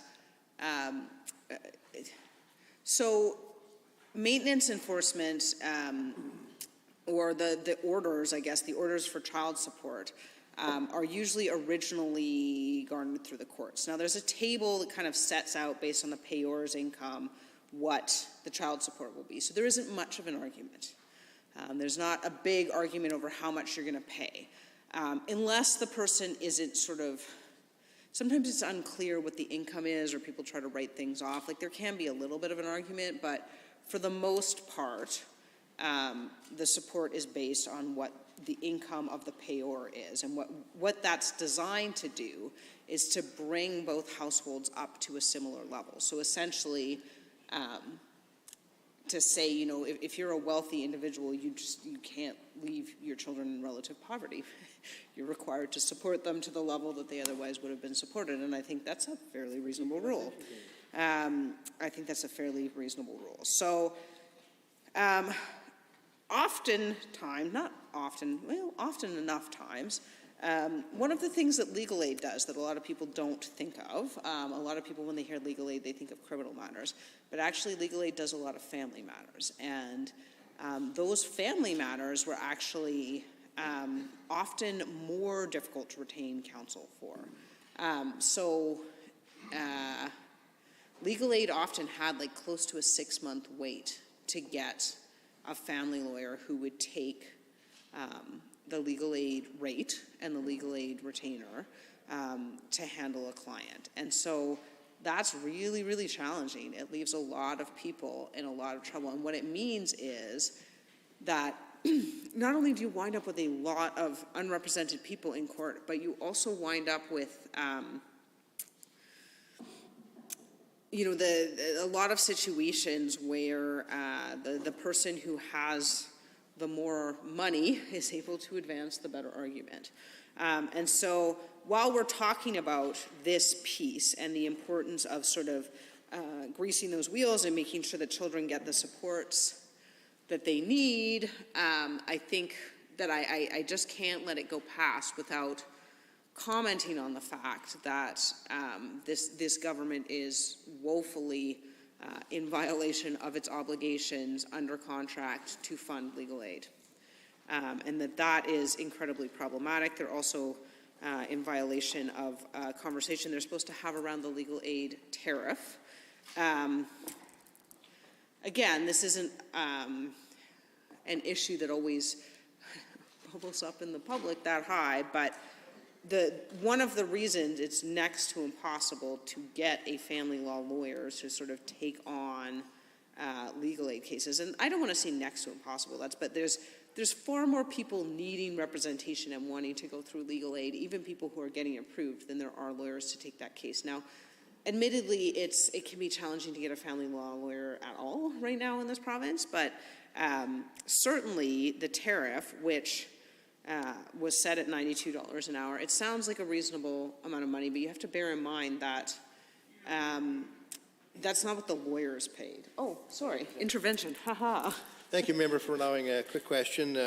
As I was listening to you speak so eloquently about the matters of family law and the impact that Bill 5, the Justice Statutes Amendment Act, might have on it, it occurred to me that there may be some impacts on child support payments that are adversely affected by this legislation, in that it may not empower the individual who is not getting support to have the means to actually get legal representation to go after that support. So is this bill going to help the situation anymore, or does it address it at all? Thank you very much to the member for the question. And I mean, I think that's one of the challenges, is that this bill addresses the enforcement of interjurisdictional support orders. So once you have the order against the other party, if they move to another province, this makes it easier to get the money, but it doesn't do anything about getting the original order. So it doesn't help those individuals who are seeking support, or where there's a dispute about support, or because there are still some things that can sort of come into dispute, like who has custody, that sort of thing. And so this doesn't help with that, and I think that that is problematic. So another thing,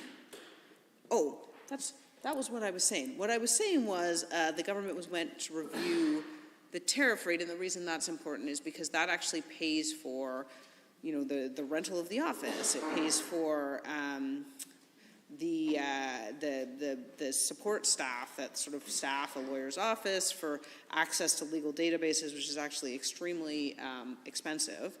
I knew when I was in practice, a couple of my colleagues from my class had gone into criminal defense work, and they basically practiced legal aid criminal defense work full time. Most of them practiced out of the backs of their cars because they couldn't afford to have an office on what the current tariff rate is. So it definitely is a problem, both the overall funding to legal aid, and therefore the people that can seek legal aid, and the refusal of the government to engage in this tariff review process. Particularly, it's a problem for people in the area of family law, and that tends to be worsened where there are children involved. So I would be remiss if I didn't mention that is another thing that the government could do to make this better. But this thing is still good. It's just another thing. The other thing this does is it allows sort of an increase to $200,000 of, it allows Cabinet to potentially increase provincial courts' jurisdiction. This is an interesting proposal. I would love to hear more from the government about it, about why they're doing it and who they're doing it for and what the intended consequences are. The reason I say that is, so essentially what it means is currently you can go to what many people will call sort of small claims court, which is just provincial court civil division, for anything up to $50,000. I don't want to say there are, because there may have been an increase in the complement since this government came in, and I'm not sure. In 2019, there were 9 provincial court judges in the civil division. 9. That's not very many, obviously. So, I mean, if you were to increase the remit from 50,000 to 200,000, you're potentially looking at sort of 4 times higher, so 4 times more cases, perhaps more than that, right? Because the amount that people are claiming is not going to be like perfectly distributed in that way, but let's say even 4 times. What that means is appointing a bunch more judges, which is fine if the government is going to do it. And might I add that if they are going to do it, those judges require support staff. They require court clerks and judicial assistants and sheriffs and a bunch of folks to make that work. So if the government wants to do that, that is fine. I will point out that what that does do is justices at the King's Bench level are remunerated through the federal government. So the federal government pays the judges when they're at the King's Bench level. Judges in the provincial court are paid by the provincial government. And so that's, you know, several $100,000 a year per body that the sort of province is agreeing to take on rather than having the federal government take it on, which is, again, their choice if they think that there are good reasons for doing it. But I would like to hear a little more about what those reasons are. And there are some reasons. There are definitely some reasons in favor of this. But again, it's important to hear what those reasons are. Now, the government will cite access to justice, and in some ways, yes. So it is easier to file your claim in provincial court.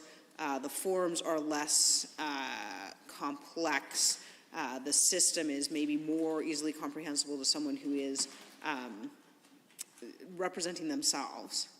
So arguably it gives more people that ability, but it cuts both ways. Giving more people the ability to sue means more people get sued. And yes, we have a problem with people who would like to sue, who have valid claims and cannot get their suits into court. That is a problem that we have, and that the government should be concerned with. We also have a problem with people getting sued. So people who are the recipients of a lawsuit, they're on the receiving end of a lawsuit, and the claim is not a valid claim. So this is a thing that happens also because anyone can sue you. Anyone can sue anyone over anything at any moment. So yes, there are allowing more people to sue arguably gives more people access to justice, but it also puts more people, because you're not just going to increase the number of valid claims, you're going to increase the number of invalid claims also, which means that there are people who are going to get sued and who are going to have to go through the time, trouble, and expense and just general personal life stress that is involved in getting sued, who have done nothing wrong, who have done nothing to warrant it. So, yeah, increasing access in that way kind of cuts both ways. So I would love to hear from, because the government, I'm sure, keeps statistics on this, so I would love to hear from people about like how they're measuring what the legal needs are and how this better meets the legal needs. Because there is out there in the province, and I suspect other places, but I'm most familiar with Alberta, a problem of unmet legal needs. And it's a big problem, and it's growing every day. A lot of it is in family law, some of it is in civil law, it's all over the place. And the problem doesn't just arise in terms of those who are least able to afford it. Like probably people up to the median income and above can't afford to pay for their legal needs currently. So this is it is a big problem. It is something that the minister and the courts and the entire legal system should rightly concern themselves with. But what I would like to know is what sort of analysis was done on what the unmet legal needs are and why this is the best solution as opposed to any other solution. And I would raise, once again, legal aid. So if the province is going to take on the increased cost, because this, allowing claims up to $200,000 in provincial court, is not a thing that's going to help anyone access justice unless it comes with the resources to process those claims. So unless the government is willing to pay for additional judges and additional support staff to deal with those claims, it doesn't help. Oh, sorry. Thank you. Thank you, Madam Speaker, and thank you for the member to allow me to quickly intervene on the topic of legal aid.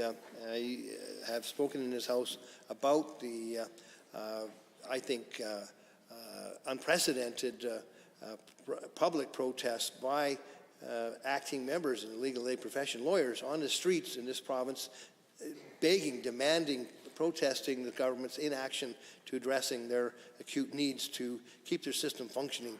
And I know that I've worked in that system as a volunteer, and it's been an ongoing lack for decades, and finally come to a head with this crowd in the streets of lawyers actually protesting, and I've never seen that before. I don't think the public has. So what indeed needs to be done to address that acute critical need, as you mentioned, in legal aid in particular?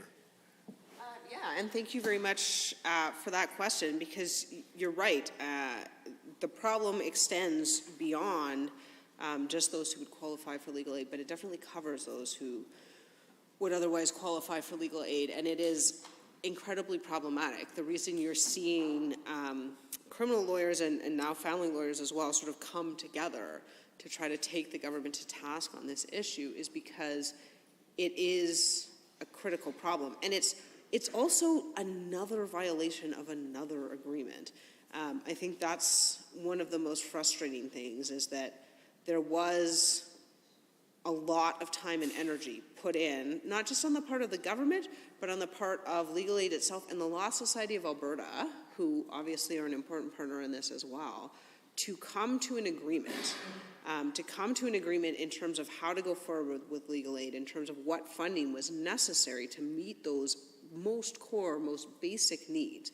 Like, this isn't a luxurious system. This isn't a system that's going to fix all the problems. It was a system that was designed to, like, at least hit those minimums, those basics.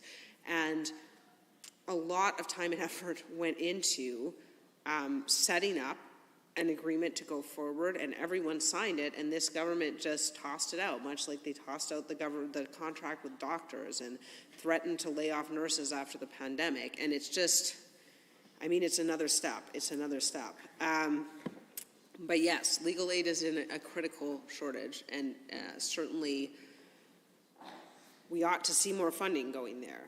So yes, that being said, you know, compared to putting this money, say, into legal aid, why is this the government's solution?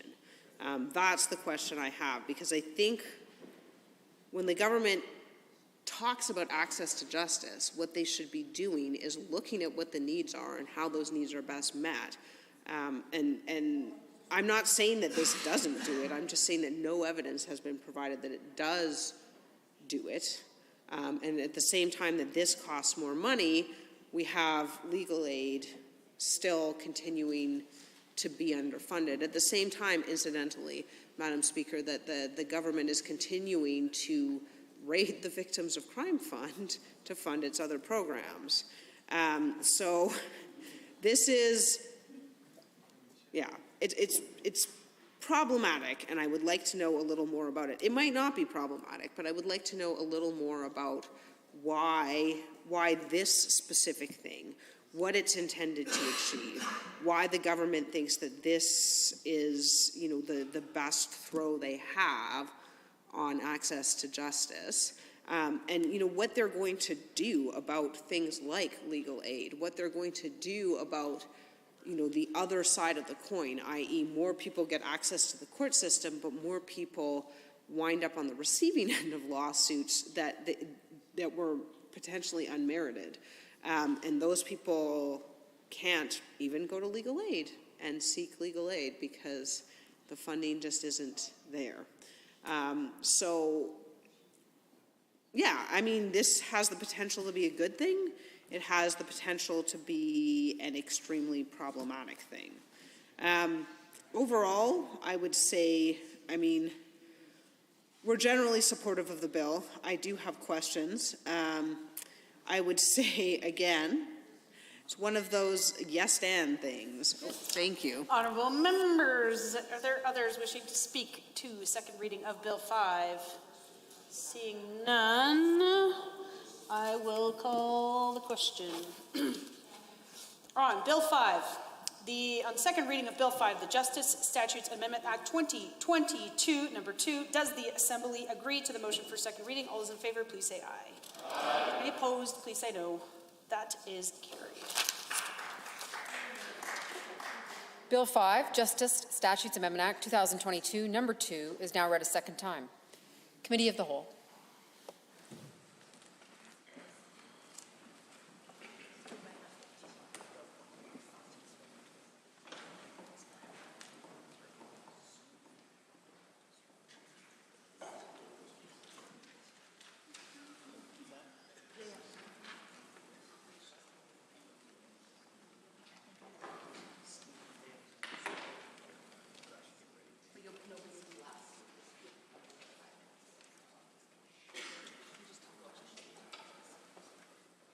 Honourable members, I'd like to call Committee of the Whole to order. Committee of the Whole has under consideration Bill 4, the Alberta Healthcare Insurance Amendment Act 2022. This is the first time this bill is being considered in committee. I seek a speaker for Bill 4.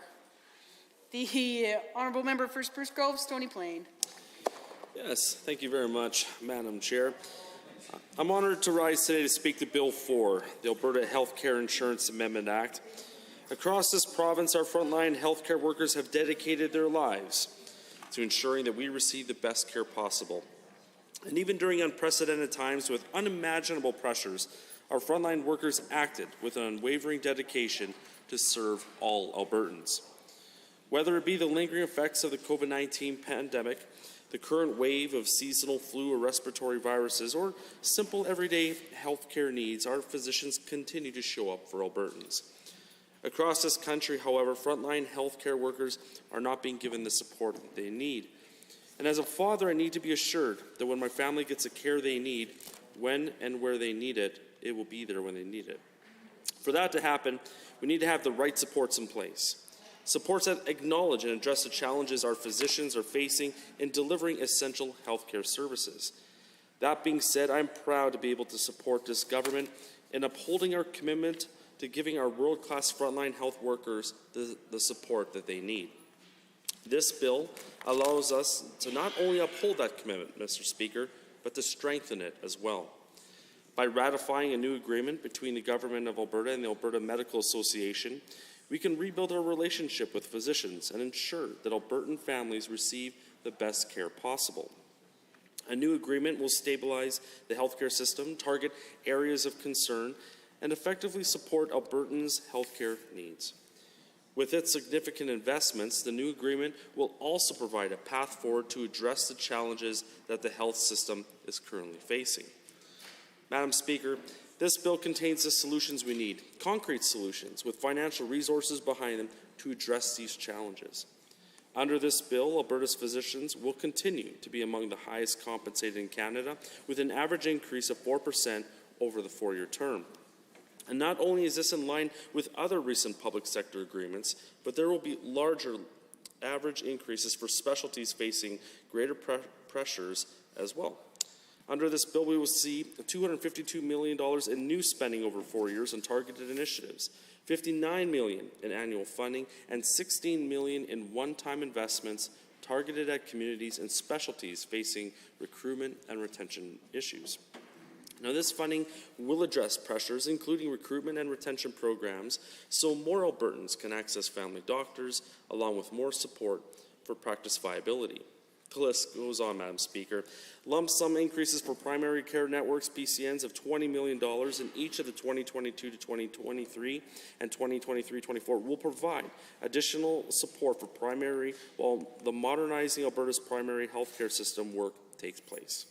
In comparison to Budget 2022, we expect physician services budget spending to be an additional $450 million in the 2022-2023 fiscal year, $573 million the next year, and $770 million in 2024 to 2025. Madam Speaker, under the leadership of the Minister of Health, our government has been sincere over the past year in showing a willingness to listen, to acknowledge the challenges in the healthcare system, and to do something about it. And that's why outlined in this agreement is our commitment to remove Section 40.2 of the Alberta Healthcare Insurance Act, or Bill 21 as some people call it, to take away any government's ability to terminate this agreement in the future. As a government, this agreement allows us to provide stability through or during historically volatile times. It will allow us to work together with physicians or partners and to provide innovative solutions regarding things like payment models that works best for family physicians to keep their practices viable.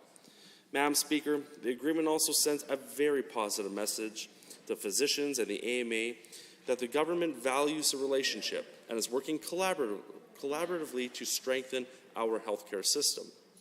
We hope the stronger relationship may also strengthen attraction and retention efforts, especially in rural and remote communities. For physicians, this agreement gives them the voice that they are entitled to, and it recognizes physicians as leaders in the healthcare system and will allow them to have an expanded role at the table. Madam Speaker, the fact of the matter is that we have just experienced a historic global pandemic, one that inevitably has highlighted some of the cracks in our country's healthcare system. And I would hope that the members opposite agree that this agreement sets the right tone and will help us put our best foot forward over the next 4 years as we start to repair the cracks and move the system forward so Albertans can access the care they need it when they need it. So, Madam Speaker, that's why I'm supporting Bill 4, so that we can continue doing our job and tackling the challenges that are before us in the healthcare system to the betterment of all of our families. Thank you, Madam Chair. Are there others who join the debate? The Honourable Member for Edmonton-McClung. Thank you, Madam Chair. I am pleased to rise to speak to Bill 4. And it's interesting as I listen to the member for Spruce Grove and his comments talking about how indeed the bill which rescinds the government, he suggested was going to be the future, any future government's right to tear up a contract the government had made with an organization. In this case, it was doctors. To suggest that would be forever done with. I'm thinking, Madam Chair, that in doctors' minds, that is the farthest thing from what they believe to be the truth, because indeed, if it happened once, they probably feel quite certain that it can be made to happen again. This is not a permanent peace accord, Madam Speaker, Madam Chair. It's perhaps as a period of truce, but it certainly is not something that will be forgotten or forgiven. I remember the final words in one of the movies that I've seen a long time ago. It was The Killing Fields, about the war, I think, in Cambodia, where lots of people were taken hostage and murdered by the Khmer Rouge. And one of the individuals who was incarcerated was a journalist who was Asian, and he was associated with an American. He ended up spending lots of time in an internment camp and finally was able to escape, and the American journalist went overseas to see him, and he sought forgiveness, and the individual who had been suffering the incarceration said, "Nothing is forgiven." And I think that's the same thing that holds true for the doctors in this province who suffered the ignominy of having their contract torn up under the terms of Bill 21, now being rescinded, that power being rescinded under the terms of Bill 4, and the government members are looking for a pat on the back. They're looking for forgiveness, and I won't deign to speak for the doctors, but I can't imagine that forgiveness is the first thing on their mind when they see Bill 4, because indeed the hatchet, the guillotine still hangs above their head, and the memory of that Bill 21, which eviscerated their contract, will never, ever be forgotten, and will forever be a stain and a blight upon the relationship between government and our doctors, and indeed the whole healthcare system in this province. While Bill 4 does repeal the government's right to extinguish or tear up or rescind or kill or eviscerate or cremate, however you want to describe it, the right to the doctors' contracts, the government has continued to find other ways, other means to diminish the role of the medical professionals in this province. While boasting about Bill 4, which retracts the switchblade the government used to carve out this signature from the contract with doctors, the new Premier adds insult to injury by refusing to stand in his house and simply, very clearly, encourage people to get vaccinated against the flu. Why? They seek a pat on the back, Madam Chair. They seek a pat on the back and congratulations, yet they won't do the very basic things that will actually gain them some reward from the medical community in this province, and that is by advocating from the highest office of this province, from the Premier's mouth, advocating that people actually get their children and themselves vaccinated against the flu, which is causing our emergency systems emergency rooms to be overloaded. And for one small utterance, the price that we're paying, or for lack of that utterance, the price that we're paying is an unforgivable one. It's petty. that we can't hear the Premier say those words, get yourself vaccinated. We hear it in government advertising. We hear the Health Minister say it, Madam Chair, but for the Premier to deign to say that is somehow beneath her. Somehow it's a slight to her right-wing rump, which is actually dictating to the government its own policy. So that's an embarrassment, Madam Chair, that Albertans are scratching their head at. And I find that on the doors repeatedly. I hear about the things that the government has done. And one of the top of mind things that is remembered by people in this province is how the doctors' contracts were torn up. People still have a very great respect for the medical profession in this province. And they do not put the blame at the foot of doctors and nurses and LPNs for the failures of this government to manage the pandemic and manage the now respiratory disease outbreak that we have this province going through. They put it squarely at the foot of the government. And it's plain to see why, Madam Chair, when the Premier won't even come out and say to Albertans, I encourage you to go out and get vaccinated against the flu. It's a safety measure. It's a health measure to protect each other. It is mind-boggling that one sees this type of behavior from the Premier. And it's really mind-boggling to Albertans. I've witnessed it time and time again on the doorstep, Madam Chair. And it's embarrassing, frankly, to see this sin of omission by a Premier who knows full well, even though she doesn't want to admit it publicly, that vaccines work and they work against flu transmission and they will save lives. It will help from having our hospital system overwhelmed in the next little while if it already isn't overwhelmed. I've spoken with doctors at the Misericordia Hospital, Madam Chair, who, in response to my question about what would it take to be the final straw that breaks the camel's back, and they looked at me both and said, it's already broken. It's already broken. We're gone beyond the point of it being breaking the straw that broke the camel's back.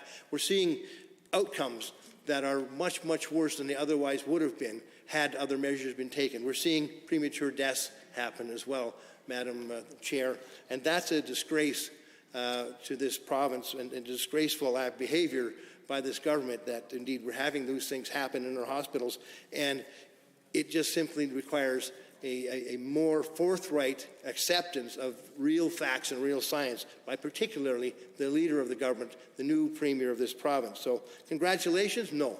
That's not what doctors and not what nurses are going to be extolling upon the government. They want to hear from the Premier, get vaccinated, wear a mask indoors.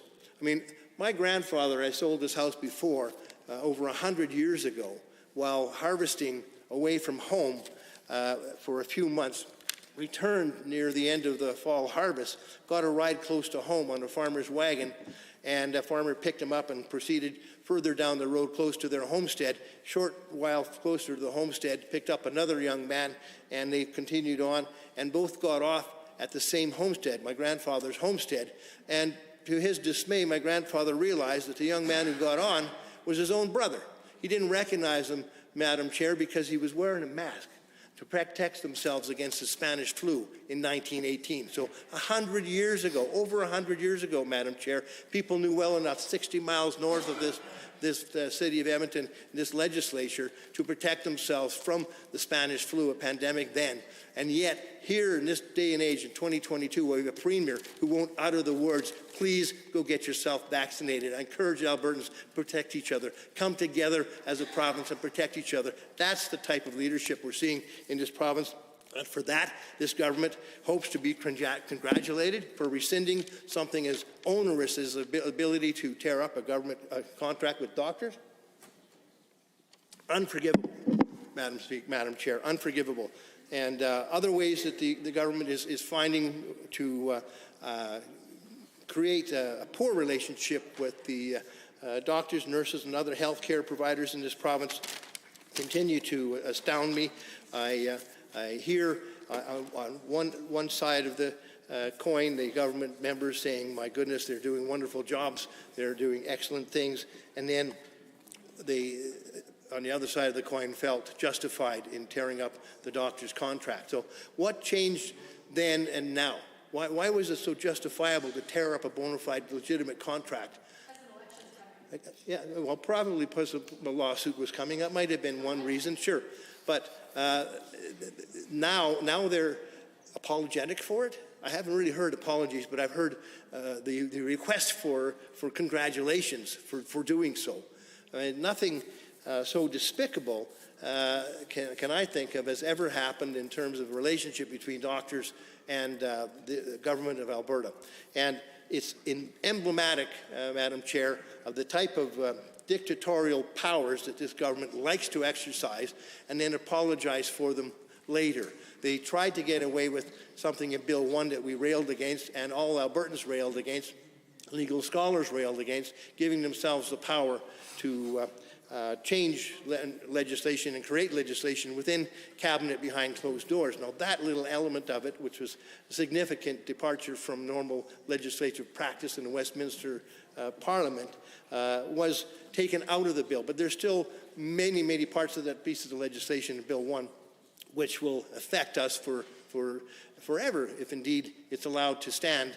And you can bet that we won't allow it to stand should we hold office in May of 2023. So Bill 4 is yet another example, Madam Chair, of the draconian tactics that this government will use and then apologize for later, expecting thanks and forgiveness to be granted by the province of Alberta, by the population of Alberta, and that's not going to be forthcoming, Mr. Speaker. This is one of many Achilles' heels that this government has created for itself in hopes of serving its right-wing flank, which has taken over the party, which is now sitting in the front benches of the party, and government is not recognized by the people in this province. There is maybe a small percentage, maybe 15, 20%, I'm not sure the percentage, but tell you what, Madam Chair, I uttered the other day that Mr. Diefenbaker and other major conservatives historically in this country would be rolling in their graves to see what this purported Conservative Party has become. And I know that my own mother, who is a former Conservative supporter, would with her limited capacity right now, even turn the TV off when she hears the current Premier coming to speak. And that's saying something, Madam Speaker, because I thought that she was not capable of that type of analysis still, but believe me, Premier has elicited things from my mother's capacity that I didn't think still existed. And I was pleasantly surprised about that, but very disturbed that it took that length and that depth of problematic dictatorial capacity exercised by our Premier to show that capacity still existed in my mother's critical analysis ability. So nothing could be further from the truth, Madam Chair, that the doctors and the healthcare professionals in this province are coming to congratulate the government for rescinding the onerous measure in Bill 21 by enacting Bill 4, the Healthcare Insurance Amendment Act. There's a very large fear that will always remain within that profession that they can do it again. They did it without shame the first time, and believe me, Madam Chair, that maxim rings true from the end of the last line of the movie, The Killing Fields, with respect to doctors and the relationship between doctors and the medical and the government of Alberta. Nothing is forgiven. Thank you. The Honourable Minister of Health. Well, thank you, Madam Chair, for the opportunity to rise and speak once again to Bill 4. And I want to extend my thanks to the members of the Assembly for their comments during the second reading and during the Committee of the Whole, in particular to my colleague that I'm looking across the way at Spruce Grove Stony Plain for his comments. And I also want to thank all members here for their support for this bill. It is truly greatly appreciated. As I said during second reading, Madam Chair, we acknowledge the health system is under pressure and is facing significant challenges. Physicians and healthcare professionals are facing strain. It is a difficult time, and their dedication to caring for Albertans is truly valued. And once again, I say thank you to all of them. Now, these challenges, contrary to the assertions made during second reading, are not unique to Alberta and are not the result of government policy, but rather are the result of a particularly challenging respiratory virus season and the impacts of COVID. They are happening in jurisdictions across the country and indeed the entire world, Madam Chair. Alberta's government is taking concrete action to address these challenges facing the system. Examples include a new official administrator for AHS and a concrete AHS reform plan. That plan tackles EMS response times, decreasing ER wait times, reductions in surgery wait times, and longer-term reforms through consultations with frontline workers to be able to push down decision-making and enable and support frontline workers in providing care to Albertans that they greatly need and so greatly deserve. And of course, the new agreement with the Alberta Medical Association is another example of concrete action. We are confident the agreement will help stabilize the health system, target areas of concern, and support Albertans' healthcare needs. The agreement has significant investments to address the current challenges and issues brought forward by physicians during our conversations, Madam Chair. It is an agreement that focuses on partnership, working closely with the AMA, and stability by adding an estimated $750 million to the budget to stabilize the healthcare system, including $260 million in targeted funding to address various pressures. And finally, it is an agreement about innovation. This is about working jointly with doctors to promote different pay models. There were comments made during second reading about physicians leaving Alberta. And to be perfectly clear, Madam Chair, physician retention and recruitment is one of our top priorities. We know there are barriers to care for those looking for support and treatment close to home and family.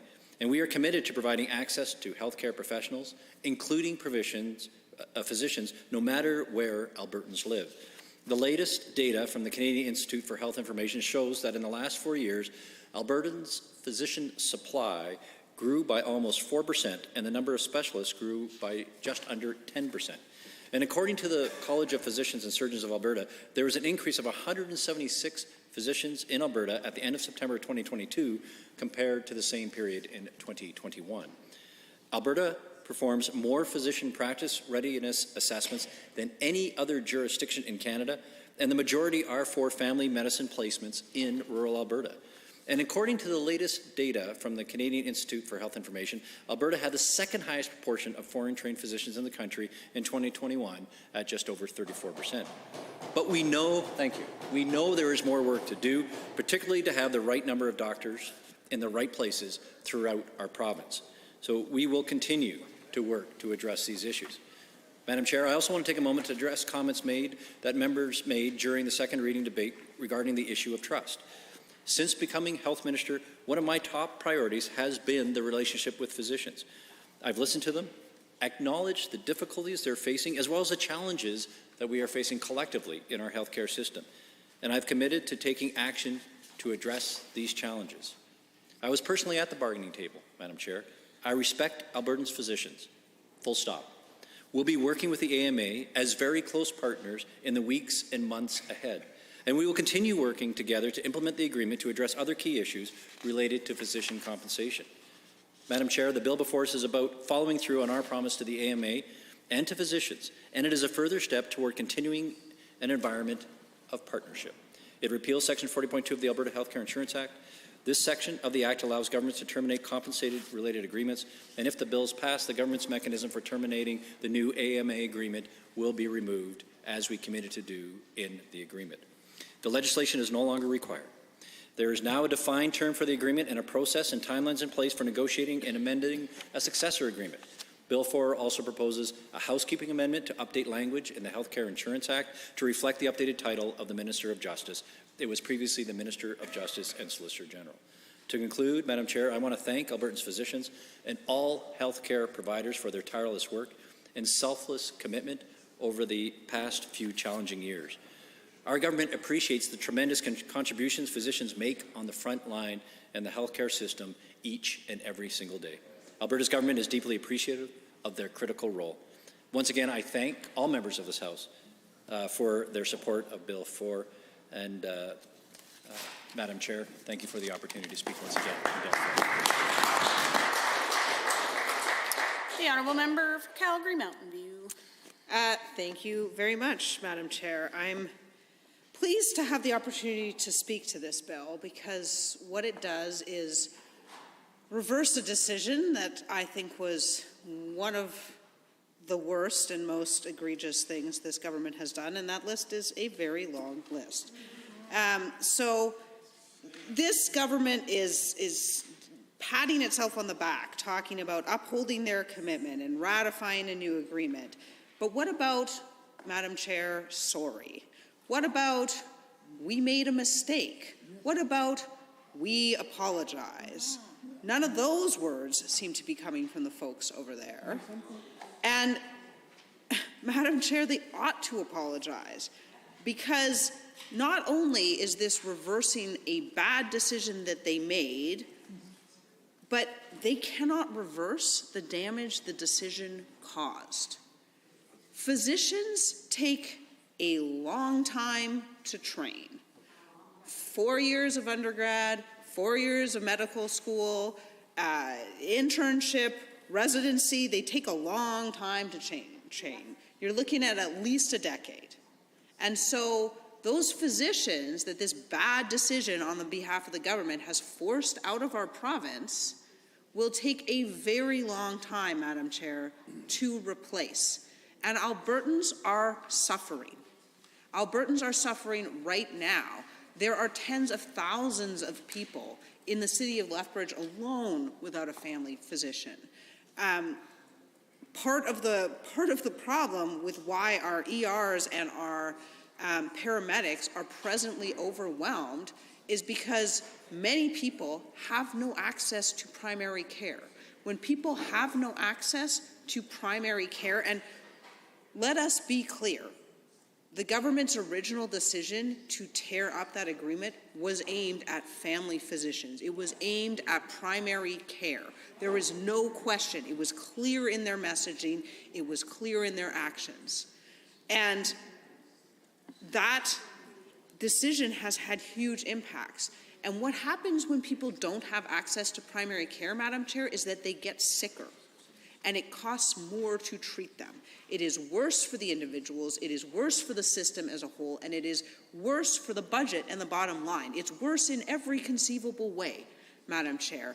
And this government just stomped in and made those decisions without considering the ramifications of their actions. They had no regard to duty, to the rule of law, to contracts, to promises, to any of that. You know, this was an egregiously bad decision, and no one's saying that there aren't challenges in other jurisdictions. No one's saying that everyone isn't struggling with respiratory illnesses and healthcare systems. But this government chose to make a bad situation worse. They chose to stomp in and rip up the contract with doctors. They chose to publicly attack family physicians and drive them out of the province at the worst possible time. They chose to drive the healthcare system to the red line over and over and over again, exhausting healthcare professionals throughout the province. They chose to threaten nurses with laying them off as soon as the pandemic was over. They chose to try to roll back the salaries of respiratory therapists and many other healthcare professionals in the midst of a pandemic when it was the worst possible decision. So no one is saying there aren't challenges in other places, Madam Chair, but what we are saying is that this government was handed the best healthcare system in the country, possibly in the world, and they have done everything they can to drive it to the brink of disaster. And with no word of thank you to the healthcare professionals who have given up time with their families, who have suffered from enormous stress during this pandemic, who have worked around the clock to try and clean up the mess that this government made, and to have the minister stand in his place and say, you know, since I've become minister, our relationship with doctors is top priority. Well, Madam Chair, that's not good enough. It doesn't fix the damage that was done. You know, sure, the government has repealed its ability to tear up the contract with doctors, but I mean, they didn't have the ability when they came in, and they went ahead and passed legislation to grant themselves that ability. So what gives us any assurance that they won't do it again? They've demonstrated a total disrespect for laws, for contracts, for promises, for what people are owed, for duty, for the healthcare system, for the public. I don't know, you know, they've repealed it for now because they say it's no longer necessary. Well, Madam Chair, was never necessary in the first place. When was attacking doctors necessary? What made that necessary? I don't think anything. So, yes, this is a good bill. It fixes a very big mistake that the government made. But normally when you make a big mistake, and you try your best to undo it, even though, again, you can't undo the consequences. You can't undo the trust, the damage to the trust.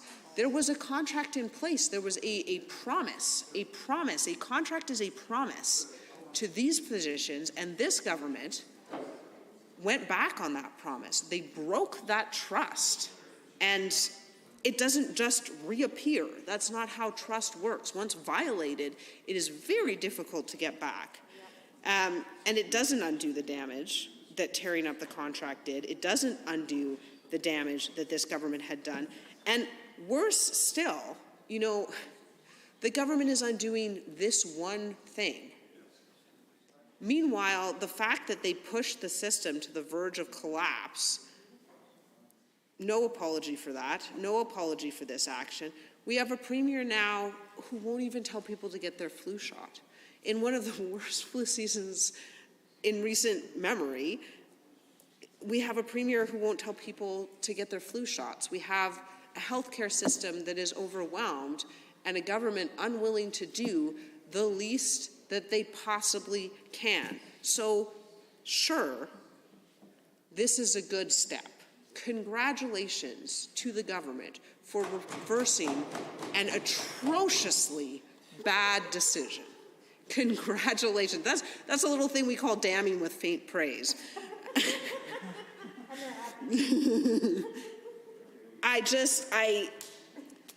Madam Chair, I am appalled that the government would not apologize for this decision. I am appalled that the government would refuse to apologize, would expect to be congratulated. You know, this should be a moment in which the government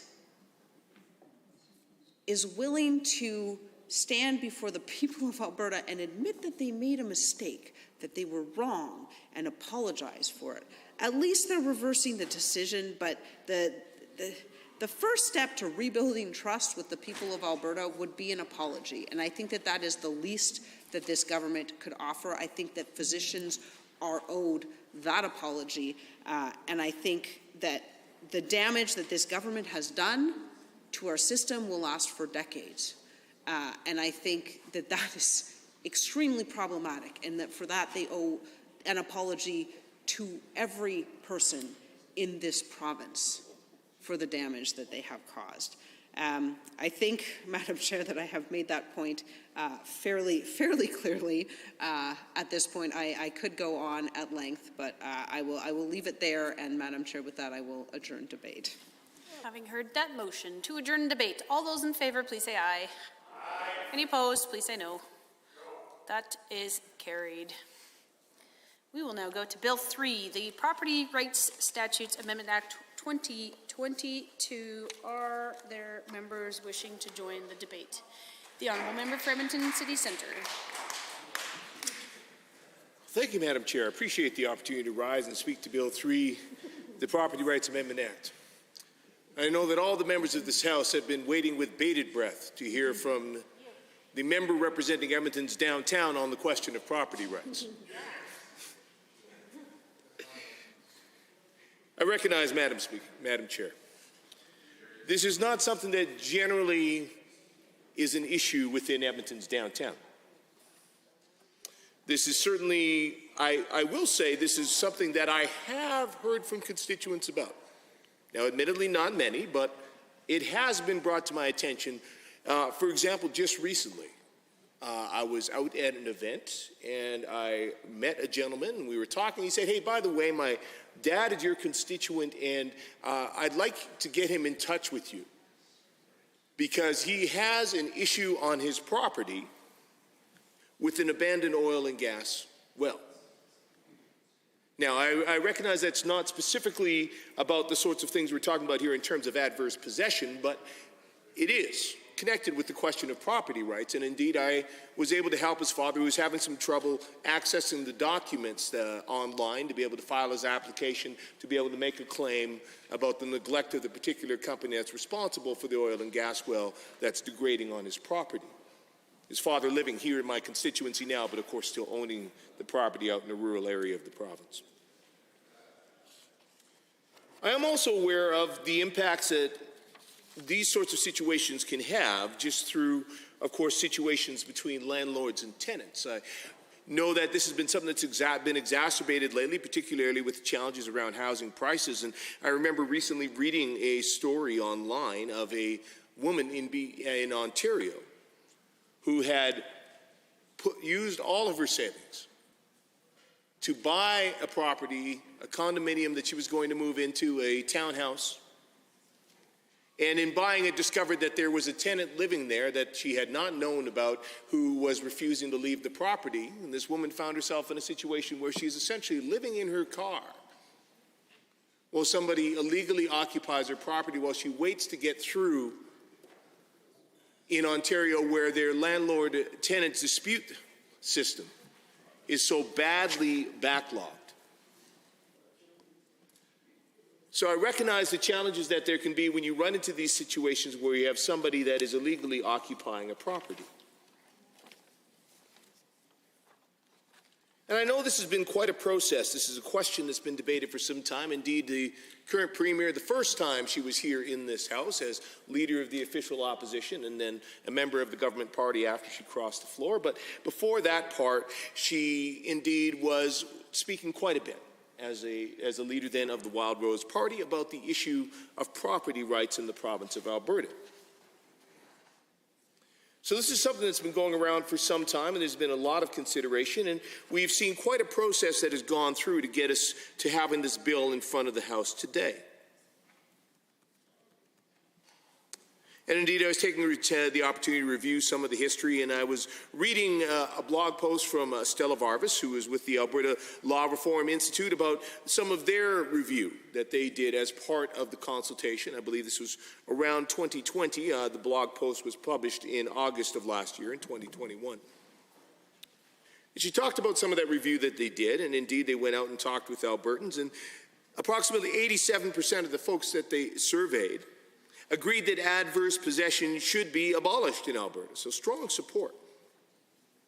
The respondents offered comments like, well, that whoever holds title to the land should be entitled to keep it, that no one should be able to take land from the person who paid for it, that adverse possession is indeed theft, and the law should not be something that rewards bad behavior. Now, it was interesting, there were a few folks that were not in favor of abolishing, some interesting arguments, such as suggesting that adverse possession promotes responsible land ownership and stewardship.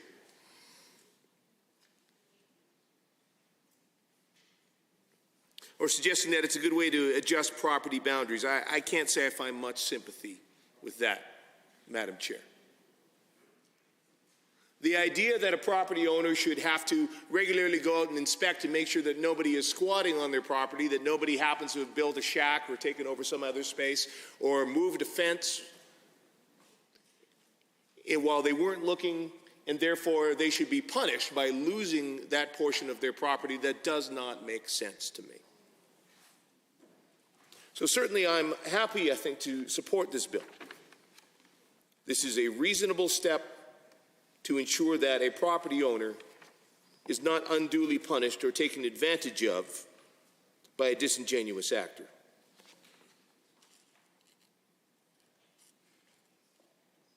So there are a few thoughts as we sort of take a look at this legislation and consider what some of the potential impacts might be. Again, agreeing with the overall principle of the bill and the concept and moving in the direction, but certainly some questions about the impacts it might have. Now, certainly, I think as some other members on our side of the House have noted, there are some questions about wanting to be ensured that there is absolute clarity that this legislation will not impact Indigenous and treaty rights, to ensure that they're respected within the context of this legislation, including for First Nation, Métis, and Inuit rights holders.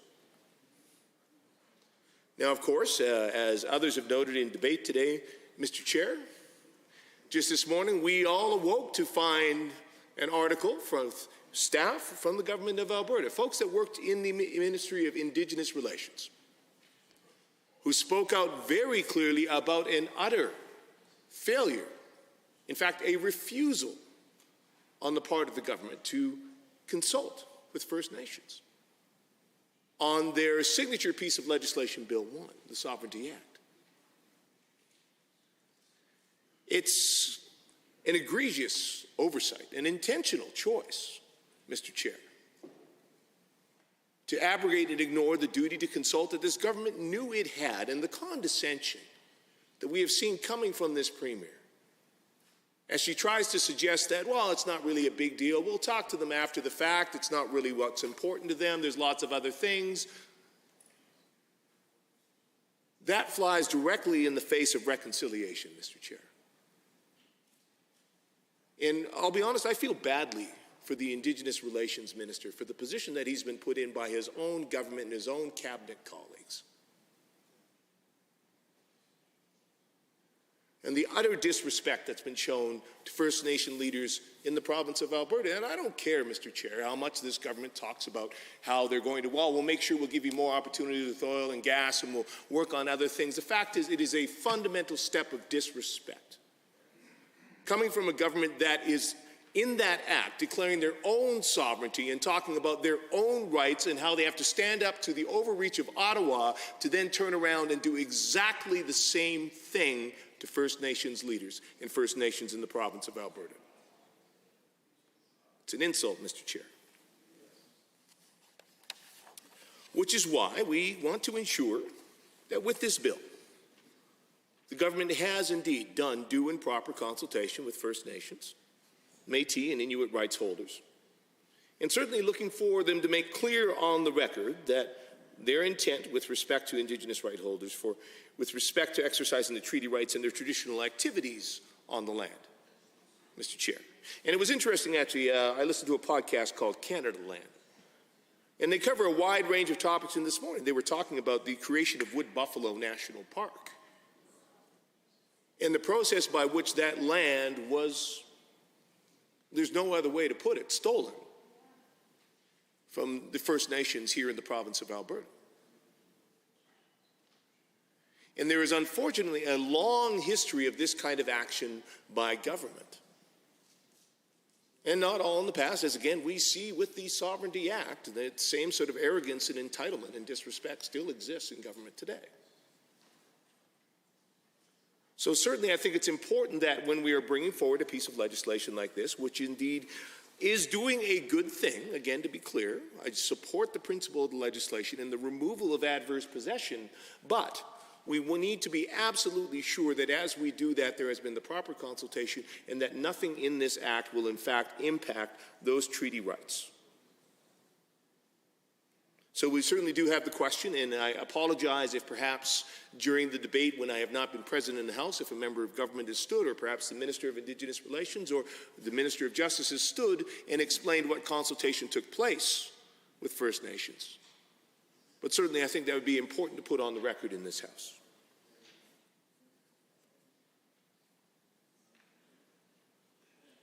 Now the second piece, Mr. Speaker, or Mr. Chair, is as noted by the Alberta Law Reform Institute in the blog that I mentioned from Ms. Stella Vargas. They propose that there be a tribunal, an ombudsperson, or an alternative dispute resolution to be considered, along with the legislative amendment, so it doesn't not create additional capacity issues in the courts. We know that we have faced real challenges in the court system. We saw that happen during COVID-19. And we saw the issues that that generated. And indeed, as I noted, for example, the situation of the woman that bought the property in Ontario, who has been forced to live in her car because she cannot get into the system that exists because the capacity is overreached. So certainly, if we are going to implement this, and it's something that's going to require an individual to go to the Court of King's Bench in order to get remedy, if there is no access there due to a lack of capacity or indeed due to a lack of funding, and indeed we've had much discussion about the current challenges with funding for legal aid for individuals that may not be able to afford a lawyer or in certain situations, if we do not have an opportunity for them to seek some other resolution, then in effect, the change that's being made in law is ineffective for them. It is not accessible to them because they do not have the means to be able to actually access the justice that they are entitled to.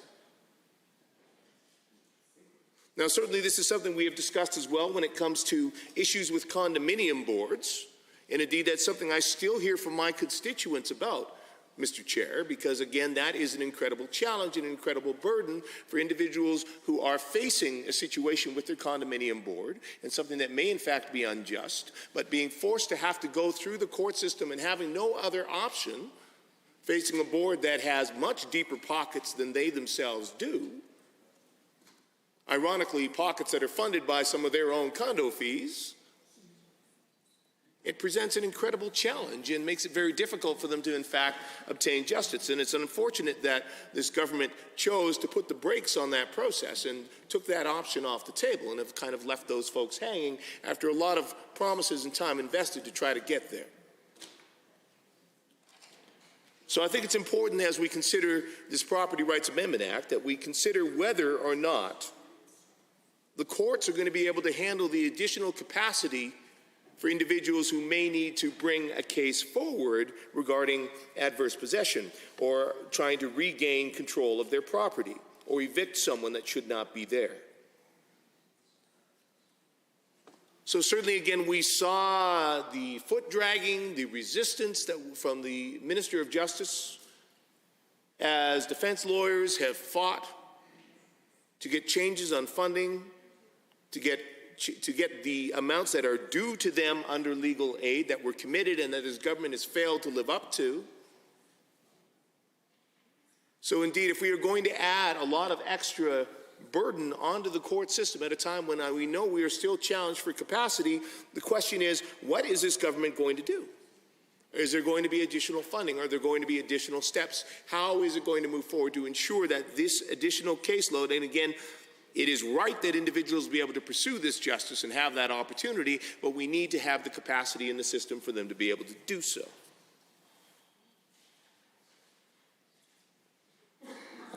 And lastly, Madam Chair, as I said, as in the case of the constituent who came to me for assistance in obtaining the paperwork to be able to move forward with the claim regarding the oil and gas infrastructure that is degrading on their property. It's my understanding that the committee that was undertaking the review that has led to this legislation indeed heard from many landowners on the context of surface rights. Specifically like this situation for my constituent where an oil or gas well has been orphaned or abandoned, or where companies have tax arrears and money that's owed to the property owners. So it would be helpful to get a bit more clarity on how or if this legislation will actually help these individuals as they are seeking remediation of their property or seeking to be compensated for the arrears that they are owed. And if, in fact, this bill is not going to help them to get there, the question is, then what steps is this government intending to take? What help is they planning to provide to help individuals be able to seek that? And of course, we know that has been happening in a larger context, and we have seen some small steps from government towards helping municipalities who are in a similar position of trying to recoup taxes that are owed from oil and gas companies. But certainly not nearly the amount that was needed. And certainly we hear from municipalities still regularly that they need more assistance from the government, particularly given that this government has downloaded so many of its costs onto municipalities, while at the same time cutting key funding in areas like MSI. All that said, as I've noted, the steps that are being taken in this legislation are indeed appropriate. We should be moving forward to eliminate the existence of adverse possession in the province of Alberta, and so I'll be happy to join my colleagues in supporting Bill 3. Thank you, Madam Chair. The Honourable Member for Calgary Fish Creek. Thank you, Madam Chair. Thank you for the opportunity to speak to Bill number 3. Start with a couple of words. It's time, and I'll probably end with the same words. Madam Chair, I first became aware of adverse possession in about 2016 when one of my constituents was facing a claim of adverse possession. Oddly, we always think of adverse possession squatters' rights in a rural context, but this was in an urban context in my constituency. And sadly, the good neighbor policy is not something to be presumed. In this case, a fence had been in the wrong place for about 10 years. I was just reading up on the Law Reform Institute's citing of this, Moore versus McIndoe. Jim McIndoe is my constituent, as was Mr. Moore as well.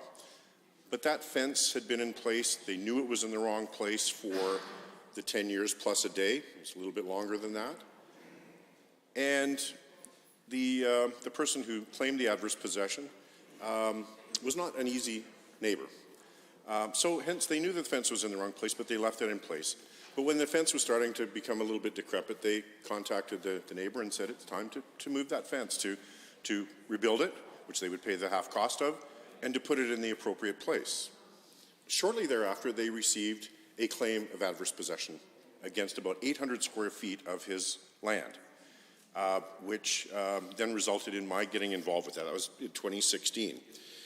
The result for my poor constituent, I guess the other one gained, was to lose about 800 square feet of his lot. Now, it happens to be a lot that's on a lake, fairly expensive property. The loss of that 800 square feet, which included about 8 feet of lake frontage, between that and his legal fees was over $150,000. For someone to claim his land with no compensation, in fact the opposite, at about $150,000 loss of land and cost to him. That got me involved. That got me pretty upset about the whole thing. And again, proving that the good neighbor policy is not one to be assumed or presumed. Madam Chair, if you look back a little bit, as early as 1989, the Alberta Law Reform Institute took a look at that. In fact, Sandra Peterson did a full report in 1992. Guess what that report was basically coined as? Something for nothing. And that's exactly what my constituent's neighbor got, something for nothing. In fact, that neighbor had been cited previously for encroaching on some community lands, which was the lake access before, and had been sued and had to move his fence. So this was not only somebody who was not a great neighbor, but they were a serial not great neighbor. Very sad for the situation at that time. So the Alberta Law Reform Institute took a look at that in 1989, 1992, 2003, where in fact one of the quotes in their report was the recognition that the proposition of adverse possession was absurd. In 2012, MLA Ken Allred, who I actually interacted with significantly on this, he happens to be a land surveyor by profession as well. In 2012, he had motion 507, which was actually passed, but was never taken forward. He then, that was in 2011, 2012, he managed to get a draw of Bill 204, and that unfortunately made it past second reading and was ended through a proroguing of the legislature at that time. We also know that, interestingly enough, Bill 204 seems to be a magic number because Pat Steer brought that forward in 2017, and then I actually had Bill 204 draw in 2018, which was actually pushed back to the Alberta Law Reform Institute by the then Minister of Justice and was again delayed again. So I'll use those words that I started with. It's time. Since that time, and watching it very closely, there's been obviously research done by the Alberta Law Reform Institute and many other bodies. In July 2019, there was an interim report. April of 2020, we had a full report. Again, number one recommendation was the abolition of adverse possession with some conditions on some of the other legislation that needed to be changed with it. We've had repeated recommendations for abolition of adverse possession from the Alberta Property Rights Advocate, from the Resource Stewardship Committee, based on in most cases, the reports from the Alberta Property Rights Advocate. Interestingly enough, there was another article around that time done by Miller Thompson Law Firm, and their title of their report for the public's consumption was "What's Yours is Mine." And that is what adverse possession has been in this province, sadly, and it is outdated, and it's time to move it on, Madam Chair. When we look at some of the quotes around some of the issues there, and the "what yours is mine," it says, the reader is then transported back in time to medieval England to bear witness as historical forces forged the law into twin principles of extinction and acquisition from the regal court of Henry II. So here we reach back into history and see where this came into play. Typically, squatters' rights may be centuries of possession of land and use of land.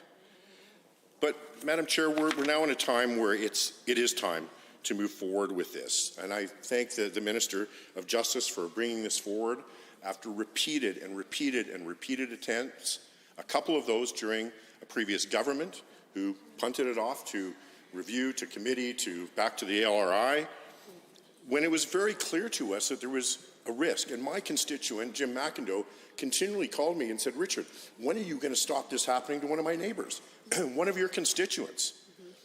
And many of you may know I was in the home building business. So when we start thinking of this in an urban context, just think about it. So you've got an infill lot that's 25 feet wide.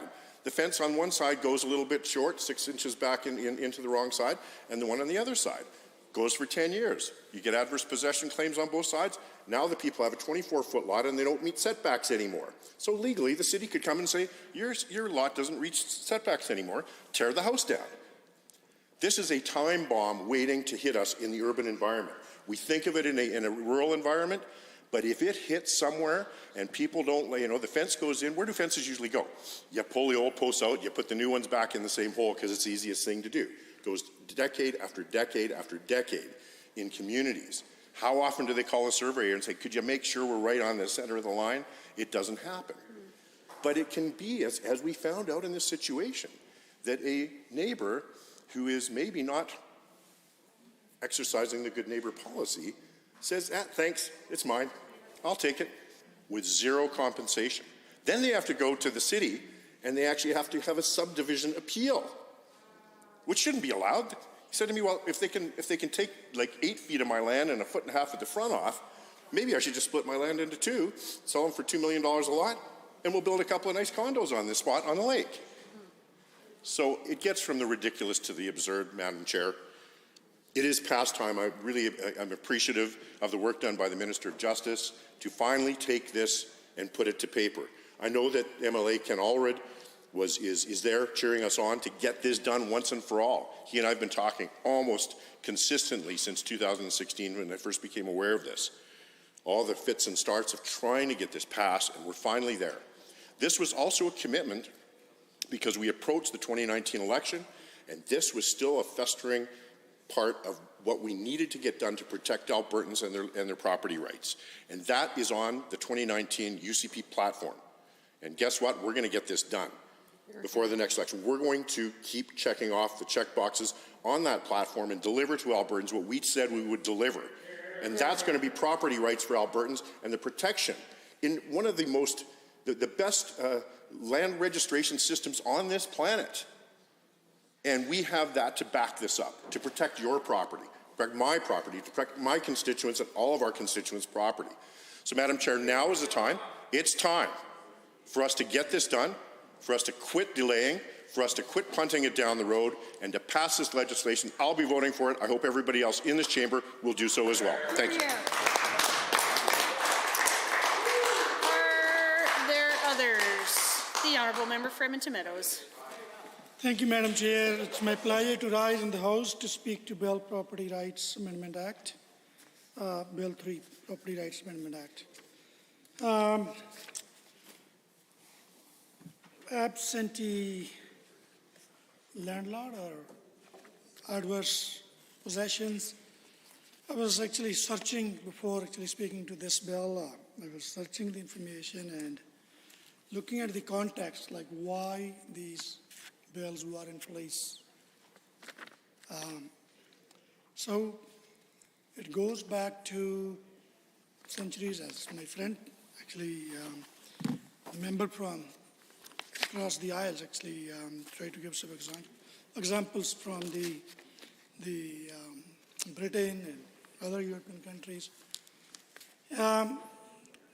In U.S., the Homestead Act, the absentee landlord, and the adverse possession, it has a history that it was brought forward initially by the American Senate members or the members in 1860, and interestingly, it was vetoed by the then Democratic president, if I'm not forgetting the name, James Buchanan. And the next president of America, Abraham Lincoln, actually in 1865, reintroduced the Homestead laws. It has so much significance to understand why this law was in place. So there was a public demand, there was lobbying, union activism, intellectual calls, and that bill has done a lot to provide the rights to purchase the land to landless laborers working on the properties for generations without having the right to own the land. Not only that, that also provided the opportunity, very first time, the opportunity to African American and slaves to purchase the land before it goes to the auction. So looking at this, yes, it has significant in the history, and when we look at in current context, things are changed big time. So this bill, the Bill 3, is, correction to the Bill 206 that the UCP brought in 2020 and failed to address the many issues that's supposed to fix our property rights that there was called for in Alberta. And I just wanted to say for the record that we do support this legislation to bring property rights remedies in line with legislation in other provinces in the country. But I also, while I'm supporting this bill, I just wanted to say how the government missed the approach. The same approach and understandings when they brought forward Bill 1. The importance of the clear rules within the across jurisdictions can help create economic certainty and good relationship between the neighbors and support businesses. And this bill, the Property Rights Amendment Act, is a clear example of a bill drafted after consultation, the importance of the consultation. That's what we asked a number of times in this House, and the government failed to recognize that while debating the Bill 1. In this bill, we see the government's approach that they clearly believe in the rule of law. They're working to set clear guidelines around. And they failed to do this in the Sovereignty Act, the Bill 1, even by call from all walks of people. Majority of Albertans, experts, legal advisors, journalists, and economists. And as I said that we support the mandate of this bill that will fix the problems and provide remedies to the property rights in adverse possessions. But similarly, there are concerns as looking into the historical contributions of this bill and also what the UCP has done debating and passing the Bill 1 Sovereignty Act. The impact of this bill on the indigenous communities. So we have a concern that we would like to know.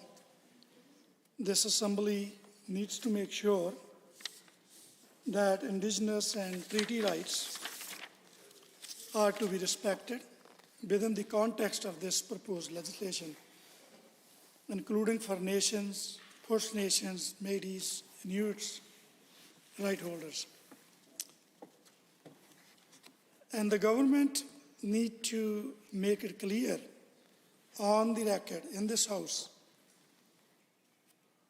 that its intent with respect to indigenous rights holder, for example, with respect to exercising treaty rights and traditional activities.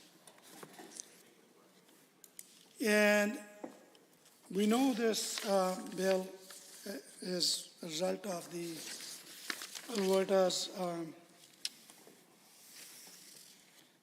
Alberta Law Reform Institute's report recommendations.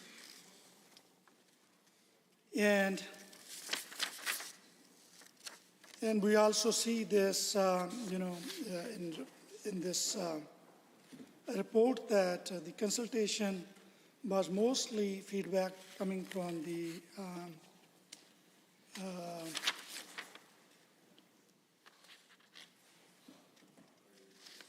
I'm just trying to see.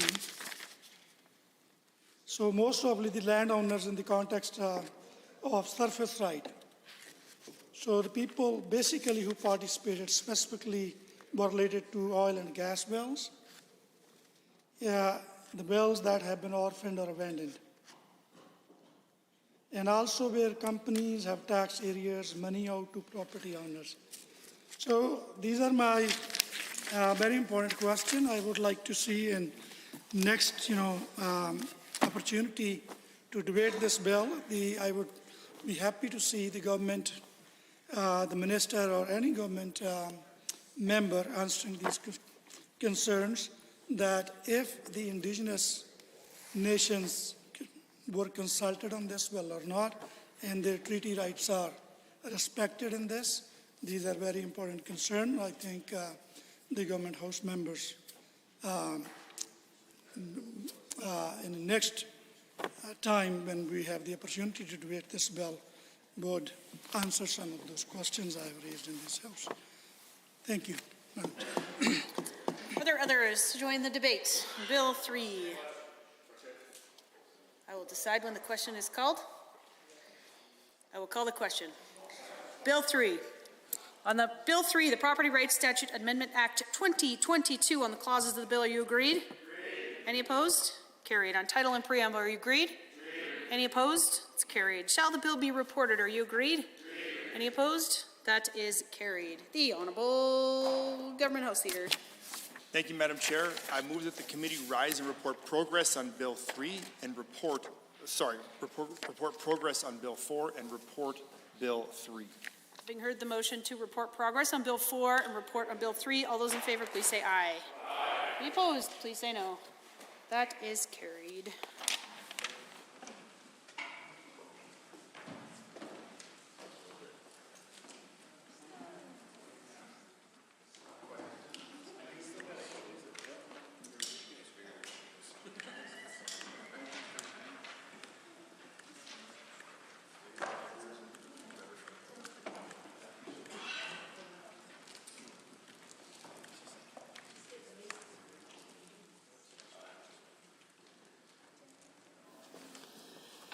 The Honourable Member for Spruce Grove, Stony Plain. Thank you, Madam Speaker. The Committee of the Whole has had under consideration certain bills. The committee reports the following bills. Bill 3. The committee reports progress on the following bills. Bill 4. Does the Assembly concur in the report? All those in favour, please say aye. Aye. Any opposed, please say no. That is carried. The Honourable Government House Leader. Thank you, Madam Speaker. I rise to ask for unanimous consent to waive Standing Order 39 in order to allow Bill 7, Miscellaneous Statutes Amendment Act 2022, Number 2, be introduced. This is a unanimous consent motion, so I will ask one question and one question only. Is anyone opposed? Please say so now. Unanimous consent is granted. The Honourable Government House Leader. Thank you, Madam Speaker. I also rise to ask unanimous consent to waive Standing Order 7.1 in order to revert to introduction of bills to allow Bill 7, Miscellaneous Statutes Amendment Act 2022, Number 2, to be introduced. You heard that second unanimous motion. Is anyone opposed? Please say so now. Unanimous consent is granted. Introduction of bills. The Honourable Government House Leader. Thank you, Madam Speaker. I request leave to introduce Bill Number 7, the Miscellaneous Statutes Amendment Act 2022, Number 2. As this is my first bill, I'm honored to rise and move this piece of legislation that will make minor amendments to a number of statutes in order to reflect recent changes in government reorganization. What a time to be alive.